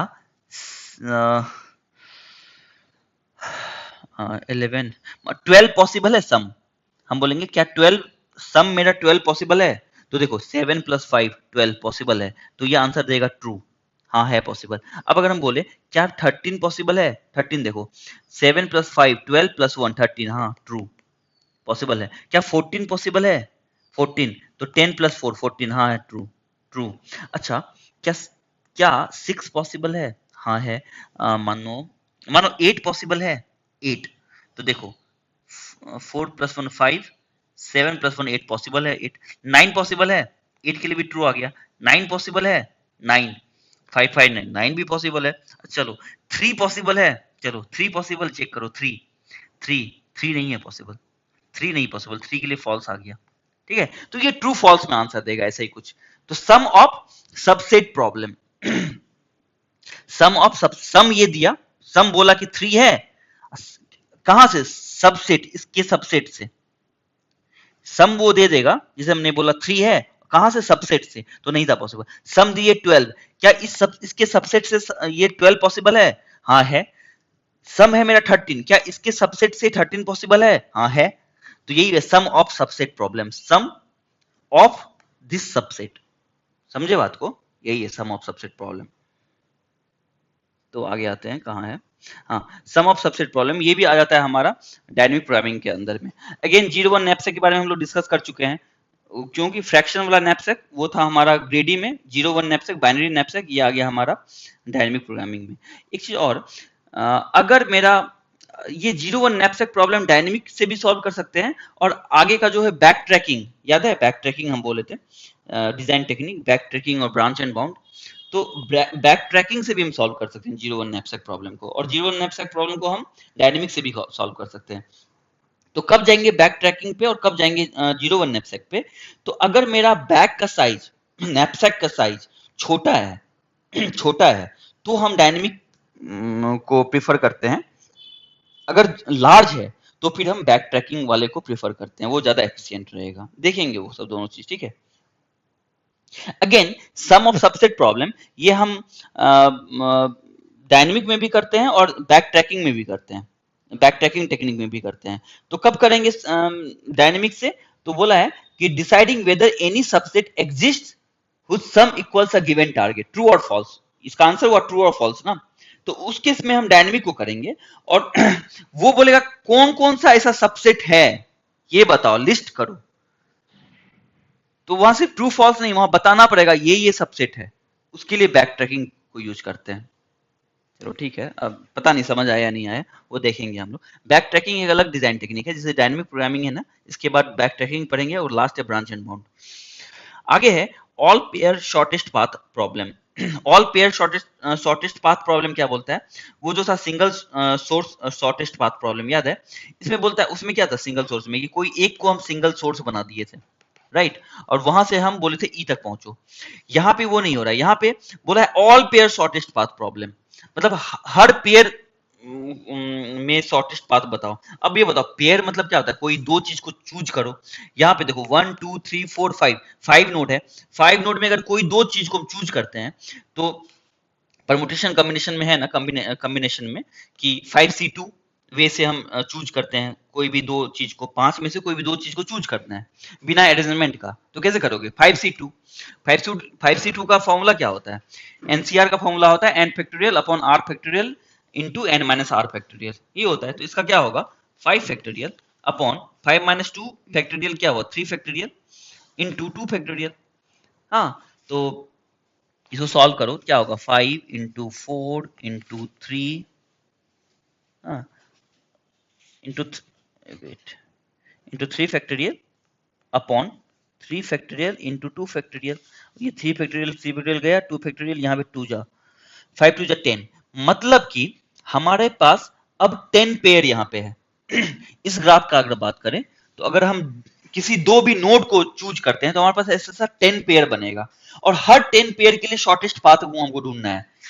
कहने का मतलब ई से बी जाने का, ई से बी जाने का एक पेयर लिए, मानो ई लिए और बी लिए, हम बोले कि यहां से ई से बी जाने का शॉर्टेस्ट पाथ क्या है? तो ये देखो, एक है 6 से 6 5 11, एक है 7 4 11, दोनों सेम दे रहा है। एक है 3 और 1 4, ई से ए गए, ए से बी गए, 4 पे गए, तो एक ये शॉर्टेस्ट पाथ हुआ। ऐसा ही हर पेयर के लिए शॉर्टेस्ट पाथ बताना है। तो ये है मेरा all pair shortest path problem.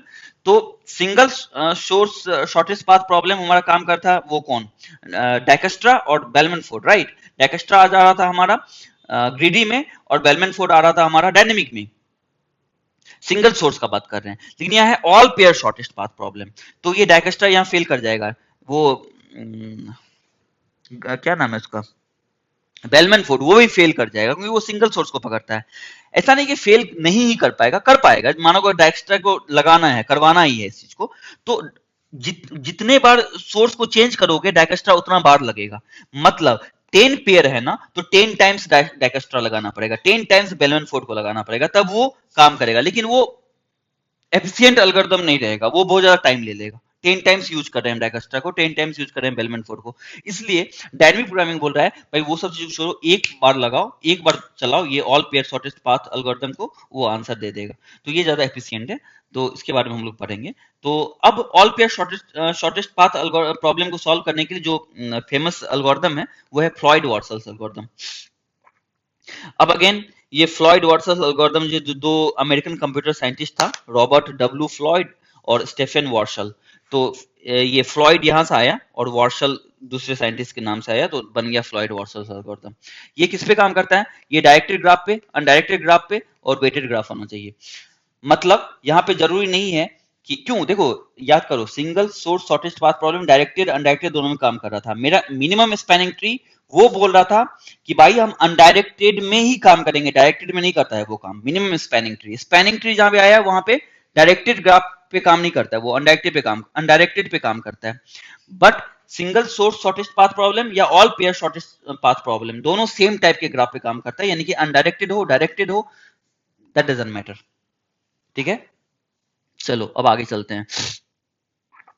आगे चले क्या? आगे चलते हैं। आगे क्या है भाई? आगे कुछ और है क्या? हाँ, एक और है भाई, ट्रेवलिंग सेल्समैन प्रॉब्लम। देखो ये ट्रेवलिंग सेल्समैन प्रॉब्लम आ जाता है, फिर से आ जाता है ये दो जगह। एक आ जाता है डायनेमिक प्रोग्रामिंग में, एक आ जाता है मेरा बैक ट्रैकिंग में। ये दोनों डिजाइन स्ट्रेटजी में काम करता है। ठीक है, तो अब कब करेंगे डायनेमिक प्रोग्रामिंग में?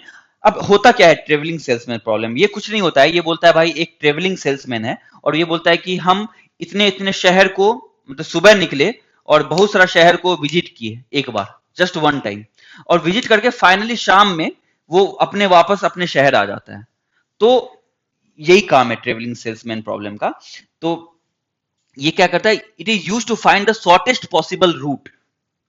तो ये शॉर्टेस्ट पॉसिबल रूट आपको बताता है ट्रेवलिंग सेल्समैन प्रॉब्लम। ठीक है, तो इसमें क्या करना है कि स्टार्ट फ्रॉम अ सिटी, कोई भी एक शहर से स्टार्ट करो, visit every other city exactly once, return to the starting city and minimise the total travel cost.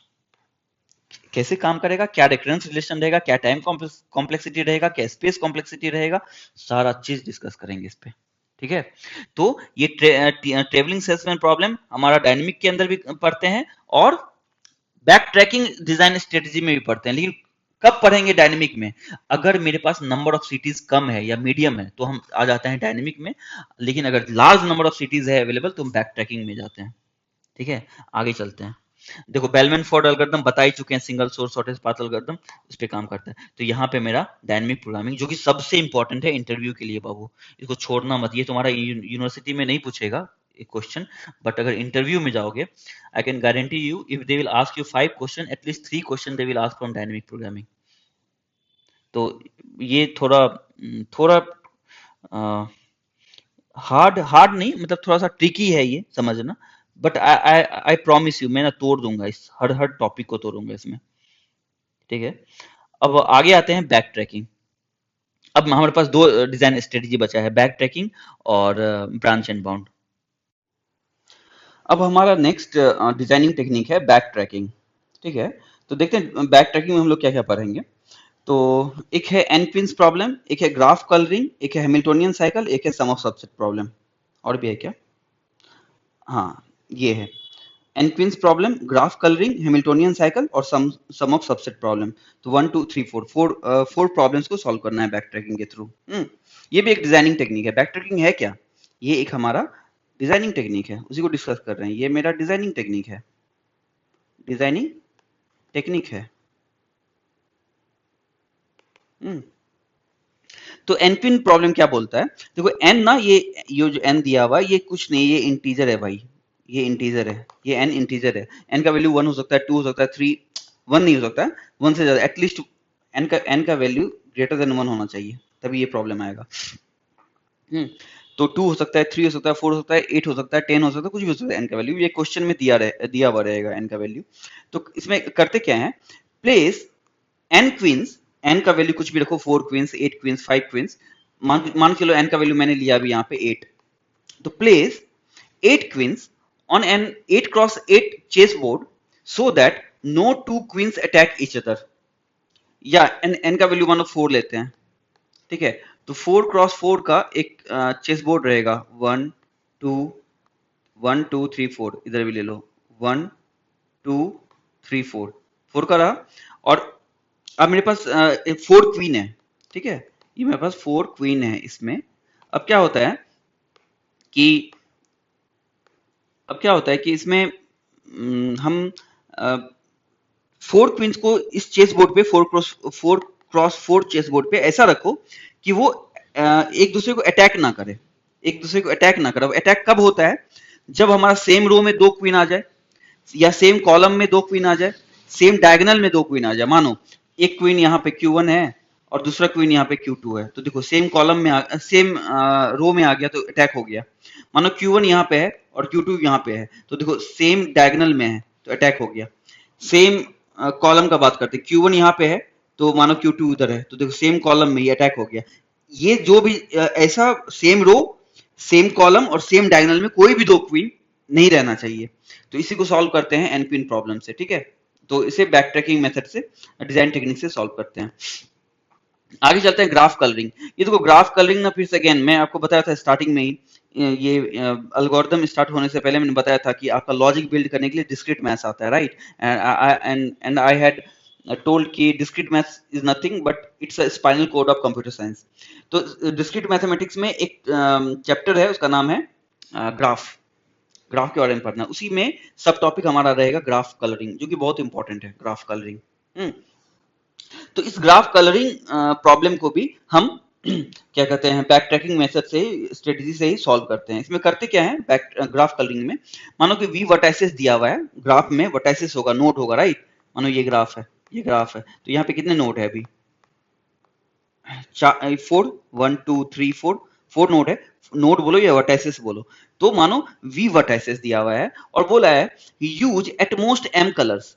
At most मतलब क्या हुआ, एटमोस्ट को बोलते हैं, ये एटमोस्ट m मतलब ज्यादा से ज्यादा m आप यूज कर सकते हो सकता है m-1 कर लो, m-2 कर लो, एटलीस्ट मतलब 1 कर लो, 2 कर लो, 3 कर लो, m-1 कलर यूज कर लो, m कर दो, बट m+1 नहीं होना चाहिए, m+1 कलर यूज नहीं कर सकते हो। तो बोला है कि वी वर्टाइसेस को एटमोस्ट m कलर से कलर करना है, ठीक है, सच दैट कि कोई भी 2 एडजेसेंट नोड सेम कलर का ना हो।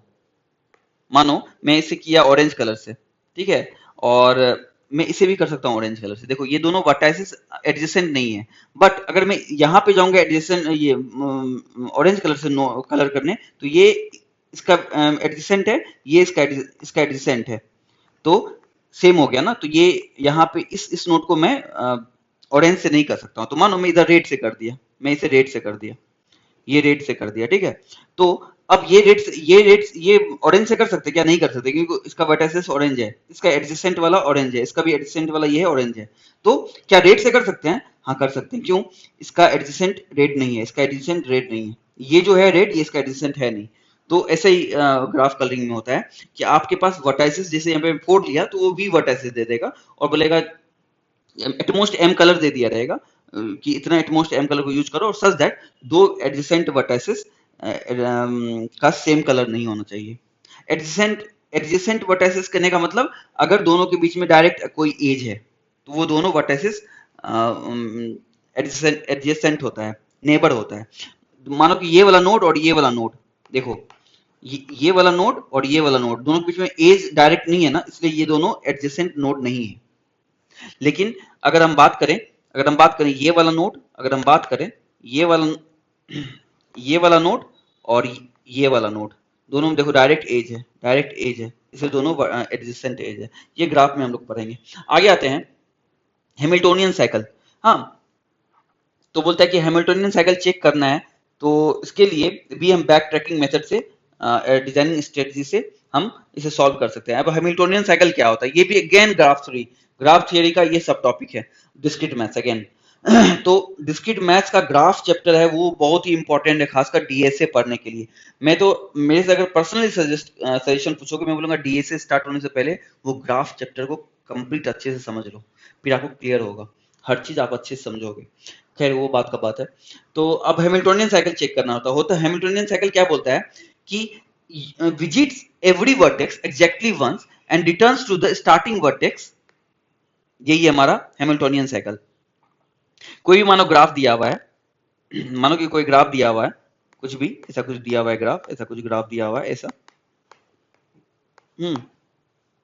तो हैमिल्टोनियन साइकिल क्या बोलता है कि भाई हर वर्टाइसिस को एक बार विजिट करो आप, हर वर्टाइसिस को एक बार विजिट करो आप, हर वर्टाइसिस को एक बार विजिट करो, और एक बार एग्जैक्टली वन, दूसरा बार नहीं करना है विजिट। देखो, और जहां से स्टार्ट की तो वहां पहुंच जाओ। तो ये जो मेरा साइकिल बना ना, ये मेरा हुआ हैमिल्टोनियन साइकिल। ठीक है। अब देखो इसमें क्या हुआ, सारा वर्टाइसिस तो कवर हो गया, सारा ये एज कवर हुआ, ये एज कवर हुआ, ये एज कवर हुआ, लेकिन हमारा ये एज कवर नहीं हुआ, अभी हम इस एज को नहीं ट्रेवर्स किए। तो इसको एज से कोई मतलब नहीं होता है हैमिल्टोनियन साइकिल को। वो बोलता है वर्टाइसिस, हर वर्टाइसिस को एग्जैक्टली वन, दो बार नहीं कर सकते हो, किसी सेम वर्टाइसिस को आप दो बार रिपीट नहीं कर सकते हो। अब आप बोलोगे भाई यहाँ से स्टार्ट हुआ था, आप इधर आए, इधर आए, इधर आए, इधर आए, और यहाँ पे फिर से तो रिपीट हुआ ना ये वर्टाइसिस। हाँ, स्टार्टिंग और एंडिंग हो सकता है, ये एक्सेप्शन है, समझ लो। इसके अलावा क्योंकि साइकिल तो बनेगा ही ना, तभी साइकिल बनेगा तो दूसरा बार रिपीट करना ही पड़ेगा। लेकिन इस चीज को छोड़ के, पहले वाले को छोड़ के, बाकी जो भी वर्टाइसिस है वो एग्जैक्टली ए वन टाइम ही आप विजिट कर सकते हो और आप साइकिल बनाओ। That is Hamiltonian cycle. इसी में ग्राफ में होता है ऑयलर साइकिल, एक होता है, दो होता है, एक हैमिल्टोनियन साइकिल होता है, एक ऑयलर साइकिल होता है। ऑयलर साइकिल का क्या कहना आता है, वो वर्टाइसिस से उसको मतलब नहीं रहता है, वो बोलता है हर एजेज को एग्जैक्टली वन टाइम आप विजिट करो। वर्टाइसिस के बारे में वो कुछ नहीं बोलता है। उसके बाद जो आपका बनेगा साइकिल, वो हुआ ऑयलर साइकिल। अगर हम बात करें यहाँ पे, तो देखो हर एज को एक बार कवर करना है। यहाँ देखो, यहाँ पे कवर, अगर मानो मैं इधर कवर कर रहा हूँ, ये कवर किया, ये कवर किया, हर एज को एक बार कवर करना है, ठीक है। इधर किया, इधर किया, लेकिन अब ये वाला कवर हुआ नहीं, क्योंकि अब इसे कवर करने के लिए फिर से दूसरा वाला लाना पड़ेगा। तो हम बोल सकते हैं कि ऑयलर साइकिल पॉसिबल है, नहीं है पॉसिबल। इस ग्राफ में ऑयलर साइकिल पॉसिबल नहीं कर हटा। ऑयलर साइकिल कंसेप्ट है ग्राफ थ्योरी का, बाद में चलेंगे, बट अभी हैमिल्टोनियन पे बात करते हैं।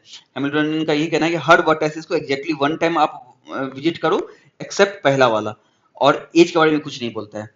तो ये जो हैमिल्टोनियन साइकिल चेक करना, ये बैक ट्रैकिंग मेथड से हम चेक कर सकते हैं, ये प्रॉब्लम को सॉल्व कर सकते हैं। Again sum of subset problem, ये हम बता चुके हैं सम ऑफ सबसेट प्रॉब्लम होता क्या है, और हम बताए थे कि डायनेमिक प्रोग्रामिंग में जो सम ऑफ सबसेट, मतलब सम ऑफ सबसेट प्रॉब्लम अगर डायनेमिक प्रोग्रामिंग स्ट्रेटजी से सॉल्व करते हैं, तो वहां पे बताया जाता है ट्रू और फॉल्स आंसर रहता है कि हाँ ये सम गिवन सबसेट से पॉसिबल है या नहीं है।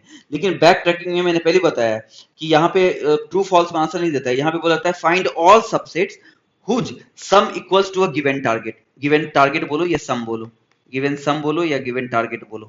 हाँ, फाइंड ऑल सबसेट, ऐसा ऐसा कितना सबसेट है जो सम हमारा के बराबर है। जैसे ये जो ये पीछे बार जो हम लोग सॉल्व किए थे, ये वाला कहाँ गया, पीछे जो हम सॉल्व किए थे क्वेश्चन को, चलो हटाओ यार, मिल नहीं रहा।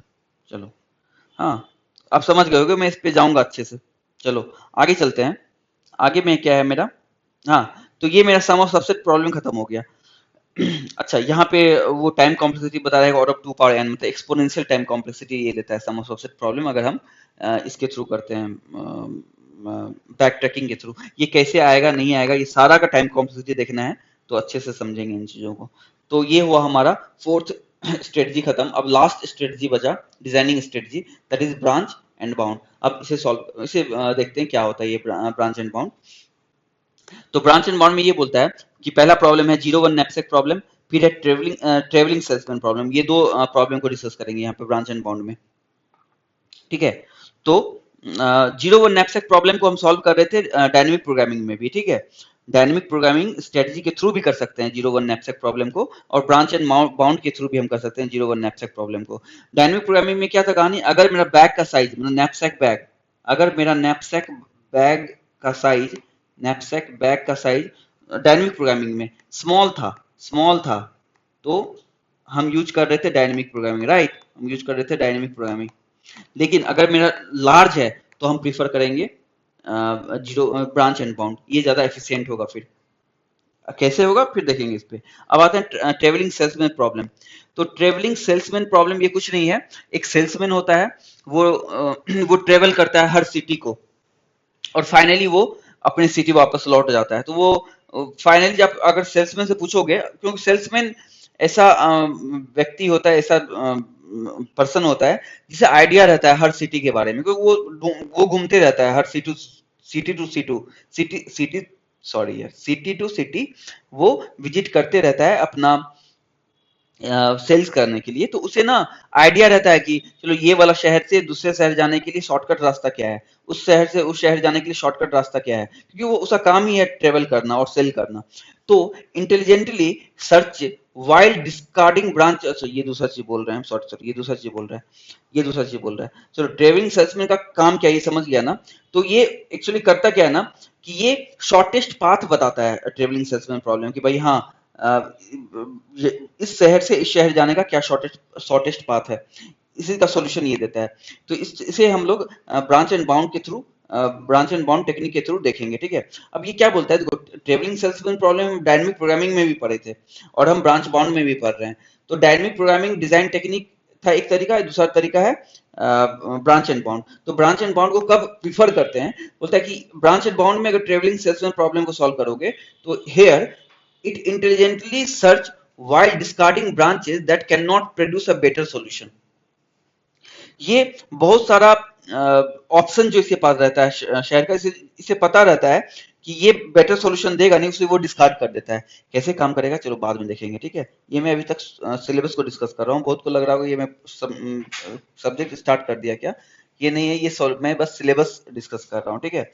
तो हमारा सारा डिजाइन टेक्निक खत्म हो गया। अब कुछ और भी है एक्स्ट्रा, इसे आप बोल सकते हो एक्स्ट्रा इन अल्गोरिथम। एक्स्ट्रा क्या क्या पढ़ना है तो एक्स्ट्रा में पहला हमारा आ जाता है ट्री एंड ग्राफ रिप्रेजेंटेशन।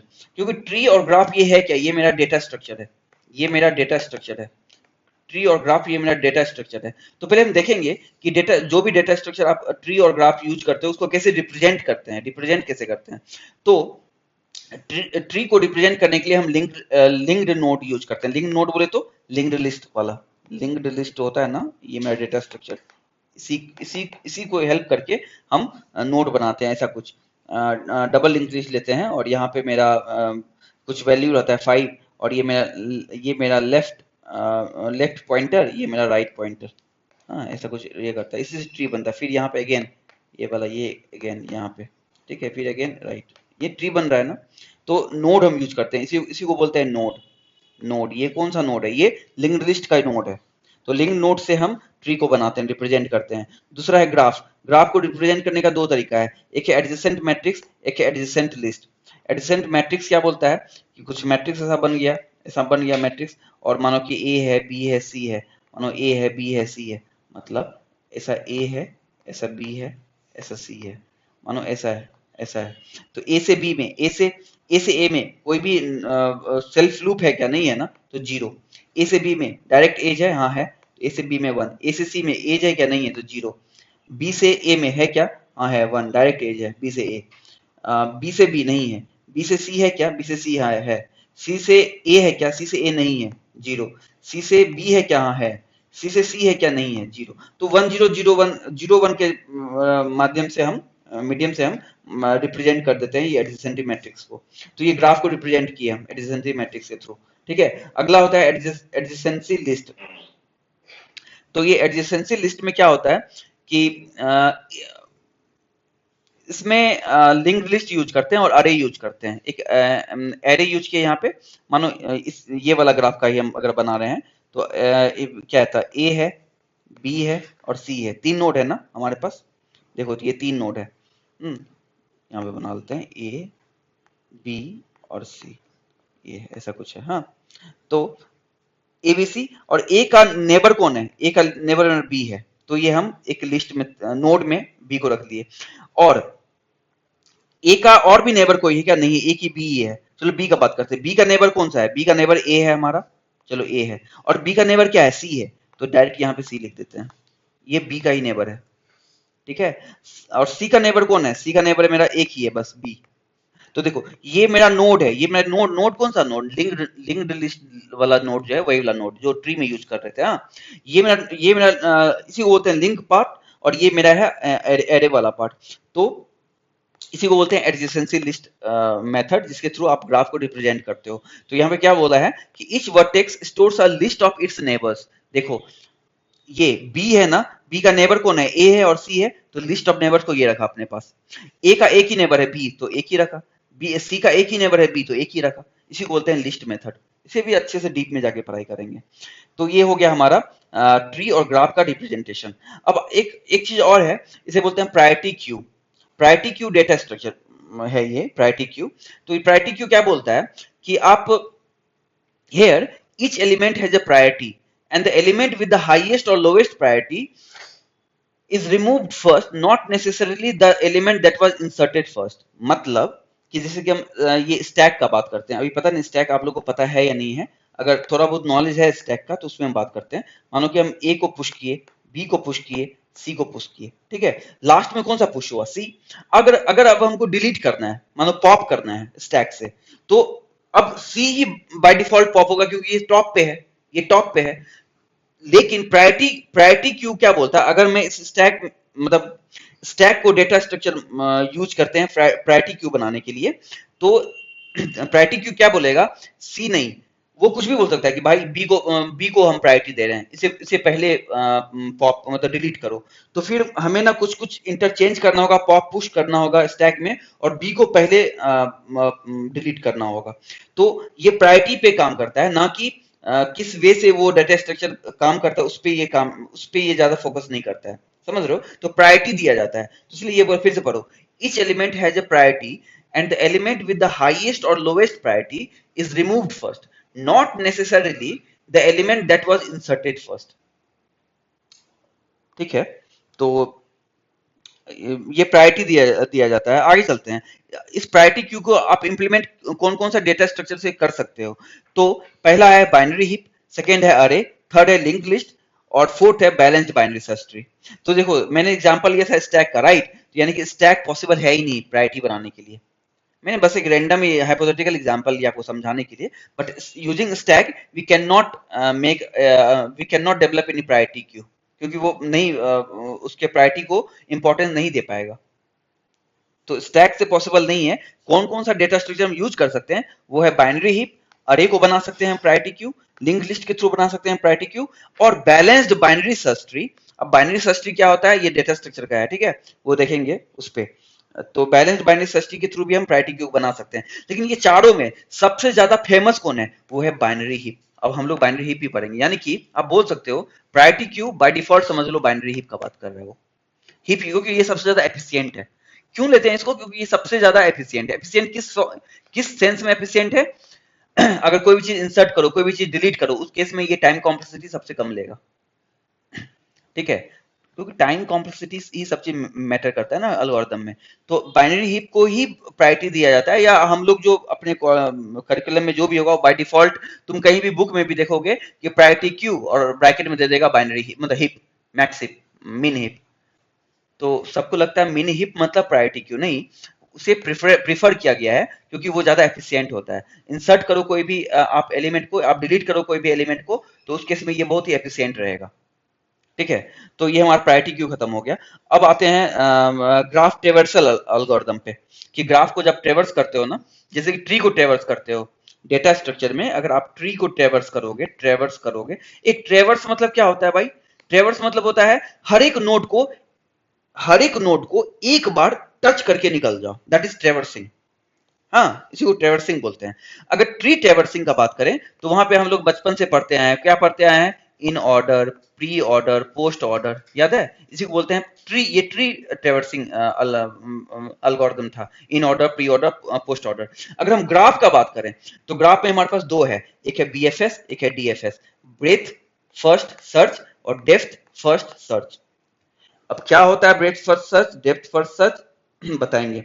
बस इतना जान लो कि ये बीएफएस में ब्रेथ फर्स्ट सर्च में हम लोग जो डेटा स्ट्रक्चर यूज करते हैं वो क्यू को यूज करते हैं, और डीएफएस में डेप्थ फर्स्ट सर्च में हम लोग जो डेटा स्ट्रक्चर यूज करते हैं वो स्टैक को यूज करते हैं। एक और अरे भी यूज करते हैं दोनों में, हाँ, अरे भी यूज करते हैं दोनों में, कॉमन मतलब as a common data structure, लेकिन जो डिफरेंशिएट करता है दोनों को वो क्यू और एक जगह स्टैक। ये कॉमन क्वेश्चन है, बहुत जगह पूछेगा आपको। तो अच्छा, नॉर्मल थोड़ा सा हम चलते हैं, बीएफएस के बारे में थोड़ा बताते हैं। मानो कि ये मेरा ग्राफ, कुछ भी मेरा ग्राफ दिया हुआ है, ऐसा कुछ ग्राफ दिया हुआ है, हाँ ऐसा कुछ ग्राफ दिया हुआ है, मानो ऐसा कुछ है, हाँ ये ग्राफ दिया हुआ है। तो बीएफएस क्या बोलता है ना, ये लेवल बोलते हैं, 1 लेवल, 0 दूसरा लेवल, थर्ड लेवल। हाँ, बीएफएस क्या बोलता है कि पहला लेवल में जितना भी नोड है पहले उसको उसको ट्रेवर्स करो। तो पहला लेवल में एक ही है, मानो यहाँ से स्टार्ट किए, पहला ये ट्रेवर्स हुआ, अब सेकेंड लेवल में आए, यहाँ आए, अब यहाँ से क्या इधर ये थर्ड लेवल जा सकते नहीं। बीएफएस बोलता है पहले अपने लेवल पे जितना भी नोड है पहले उसे ट्रेवर्स करो। तो इस लेवल पे एक नोड ये बचा, तो पहले इसे ट्रेवर्स करना पड़ेगा।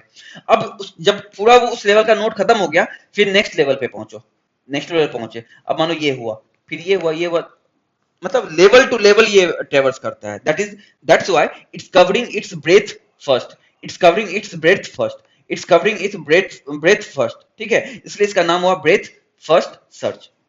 अब अगर हम डीएफएस का बात करें, वो बोलता है डेप्थ फर्स्ट सर्च, वो बोलता है भैया हमको ब्रेथ से मतलब नहीं, पहले डेप्थ को कवर करो। अगर यहां से स्टार्ट हुआ तो वो नीचे आया, और यहां से स्टार्ट हुआ तो बोलेगा पहले डेप्थ को कवर करो, उससे ना ब्रेथ से कोई मतलब नहीं, उसे उस लेवल में बाकी एलिमेंट, बाकी नोड कवर हुआ या नहीं है उससे कोई मतलब नहीं, उसका मतलब है कि डेप्थ कवर हुआ या नहीं। तो वो मानो ये आ गया, डेप्थ आ गया, फिर से कोई डेप्थ नीचे है क्या, नहीं है, तो वो फिर अपना कवर करेगा जो भी है। अब मानो ये जाना है तो जाना है, इधर आया तो फिर इधर से इधर आया, फिर से इधर आया, इधर से इधर आया, ऐसा कुछ करेगा वो। तो डेप्थ को कवर करेगा वो, पहला प्रायोरिटी डेप्थ को देता है वो।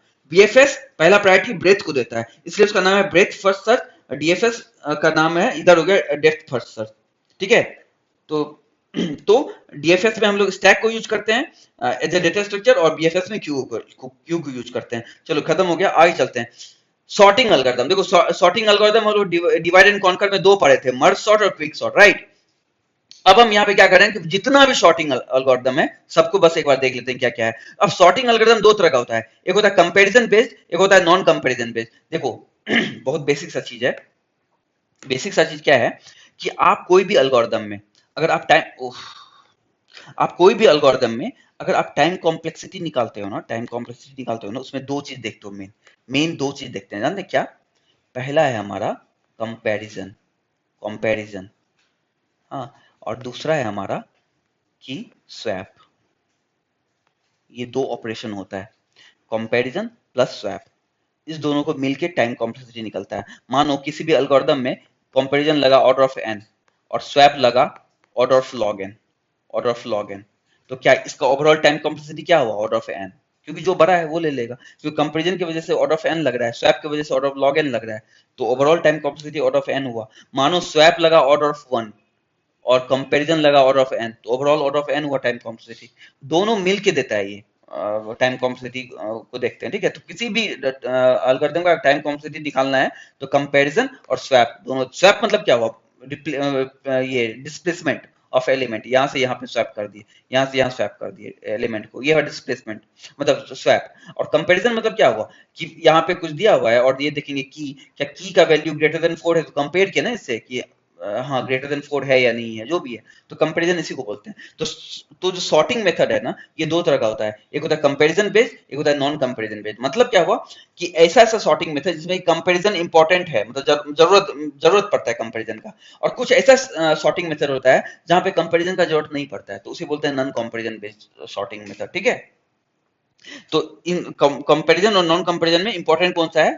कंपैरिजन, ठीक है। नॉन कंपैरिजन उतना इंपॉर्टेंट नहीं है, लेकिन फिर भी छोटा ही है, वो कुछ है नहीं। बस याद रखने का उसका क्या टाइम कॉम्प्लेक्सिटी होता है। तो कंपैरिजन बेस्ड सॉर्टिंग में क्या क्या पढ़ते हैं हम लोग? बबल सॉर्ट पढ़ते हैं, सिलेक्शन सॉर्ट पढ़ते हैं, इंसर्शन सॉर्ट पढ़ते हैं, मर्ज सॉर्ट पढ़ते हैं ठीक है, अरे यार हाँ, मर्ज सॉर्ट पढ़ते हैं, क्विक सॉर्ट पढ़ते हैं, हिप सॉर्ट पढ़ते हैं। ये सारा आ जाता है हमारा कहाँ पे? ये सारा हमारा आ जाता है कंपैरिजन बेस्ड सॉर्टिंग में। हाँ, बबल सॉर्ट के बारे में पढ़ेंगे, सिलेक्शन सॉर्ट क्या होता है पढ़ेंगे, इंसर्शन सॉर्ट क्या होता है पढ़ेंगे, मर्ज सॉर्ट क्या होता है ये भी पढ़ेंगे, क्विक सॉर्ट क्या होता है पढ़ेंगे, हिप सॉर्ट बहुत इंपॉर्टेंट है, हिप सॉर्ट भी पढ़ेंगे। अब हिप सॉर्ट जब पढ़ेंगे ना, उसके लिए हमें पहले मैक्स हिप और मीन हिप पढ़ना पड़ेगा, और मैक्स हिप मीन हिप पढ़ने से पहले हमें हिप पढ़ना पड़ेगा, और हिप पढ़ने से पहले हमें क्या? ऑलमोस्ट कंप्लीट बाइनरी ट्री पढ़ना पड़ेगा। ऑलमोस्ट कंप्लीट बाइनरी ट्री पढ़ने से पहले हमें कंप्लीट बाइनरी ट्री पढ़ना पड़ेगा। कंप्लीट बाइनरी ट्री पढ़ने से पहले हमें बाइनरी ट्री पढ़ना पड़ेगा। बाइनरी ट्री पढ़ने से पहले हमें ट्री पढ़ना पड़ेगा, और ट्री पढ़ने से पहले हमें ग्राफ पढ़ना पड़ेगा, और ग्राफ पढ़ने से पहले हमें डिस्क्रीट मैथ्स पढ़ना पड़ेगा। ऐसा है हायरार्की, ठीक है। तो समझ लो कि डिस्क्रीट मैथ्स कितना इंपॉर्टेंट है। Exactly discrete maths spinal cord है कंप्यूटर साइंस का। डिस्क्रीट मैथ्स को अच्छे से पढ़ो, फिर समझ आएगा हर चीज फील के साथ। तो हम सब चीज आपको, I promise you, I will clear everything, what ever comes I will clear. तो अब क्या है कि जैसे कि याद है क्विक शॉट में क्या था, उसका हार्ट क्या था, पार्टीशन एल्गोरिथम, और मर्ज शॉट में क्या था, merging algorithm. Similarly hip shot का जो हार्ट है ना, वो है बिल्ड हिप एल्गोरिथम। मतलब हिप को बिल्ड करने का एक एल्गोरिथम होता है जो आउट ऑफ एन टाइम लेता है। हाँ, उसका इसका हेल्प से हम हिप शॉट करते हैं। हाँ, सिमिलरली पार्टीशनिंग के हेल्प से हम क्विक शॉट करते हैं, मर्जिंग के हेल्प से हम मर्ज शॉट करते हैं। चलो, कुछ ज्यादा ही बोल दिया। तो ये हुआ हमारा कंपैरिजन बेस्ड सॉर्टिंग। नेक्स्ट है नॉन कंपैरिजन बेस्ड सॉर्टिंग। इसमें हमारा है सिंपल, ये काउंटिंग शॉट, ये हमारा काउंटिंग शॉट, ये रेडिक शॉट, बकेट शॉट।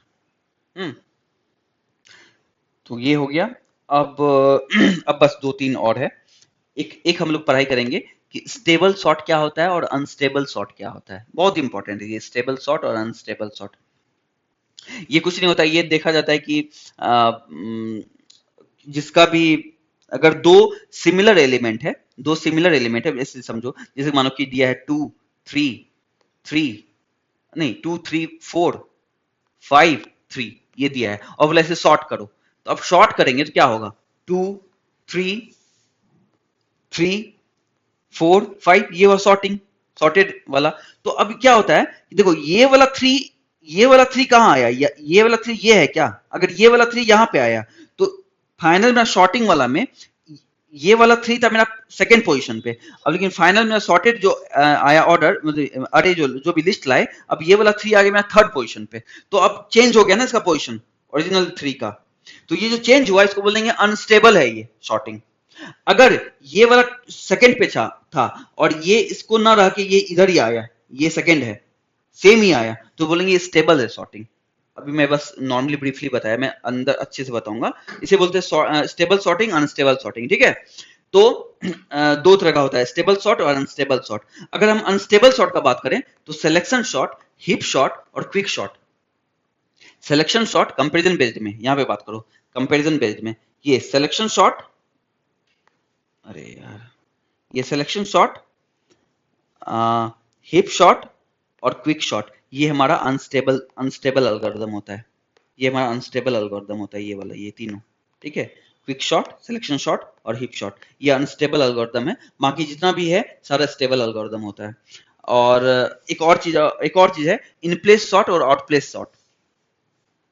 तो इन प्लेस शॉट मतलब क्या हुआ कि देखो एक चीज और, अगर हम स्पेस कॉम्प्लेक्सिटी का बात कर रहे हैं ना, स्पेस कॉम्प्लेक्सिटी का, अगर हम स्पेस कॉम्प्लेक्सिटी का बात कर रहे हैं, जब हम निकालते हैं स्पेस कॉम्प्लेक्सिटी, तो वो दो चीज से डिसाइड होता है। बोलते हैं कि इनपुट प्लस एक्स्ट्रा स्पेस। हाँ, तो ये ना बहुत कंफ्यूजन वाला चीज है, तो अच्छे सुनना ये वाला बात। बहुत जगह आपको ना गलत बताएगा, मैं गारंटी देता हूँ, वो जगह गलत बताएगा। वो क्या करता है ना, स्पेस कॉम्प्लेक्सिटी को जब वो सॉल्व करेगा तो इनपुट को भी वो ले लेता है। इनपुट में अगर अरे यूज हुआ है, इनपुट में आउट ऑफ एन टाइम, और एक्स्ट्रा में कुछ नहीं लग रहा है, तो बोलेगा space complexity out of n है। लेकिन नहीं, स्पेस कॉम्प्लेक्सिटी आउट ऑफ 1 ही है। स्पेस कॉम्प्लेक्सिटी इनपुट को नहीं देखता है, वो एग्जैक्ट देखता है एक्स्ट्रा क्या यूज हुआ है, एक्स्ट्रा स्पेस क्या यूज हुआ है, वही है मेरा स्पेस कॉम्प्लेक्सिटी। इनपुट को नहीं कंसीडर करते हैं, ठीक है। तो इनपुट को नहीं कंसीडर करते, एक्स्ट्रा स्पेस जो भी यूज हुआ है वही है स्पेस कॉम्प्लेक्सिटी।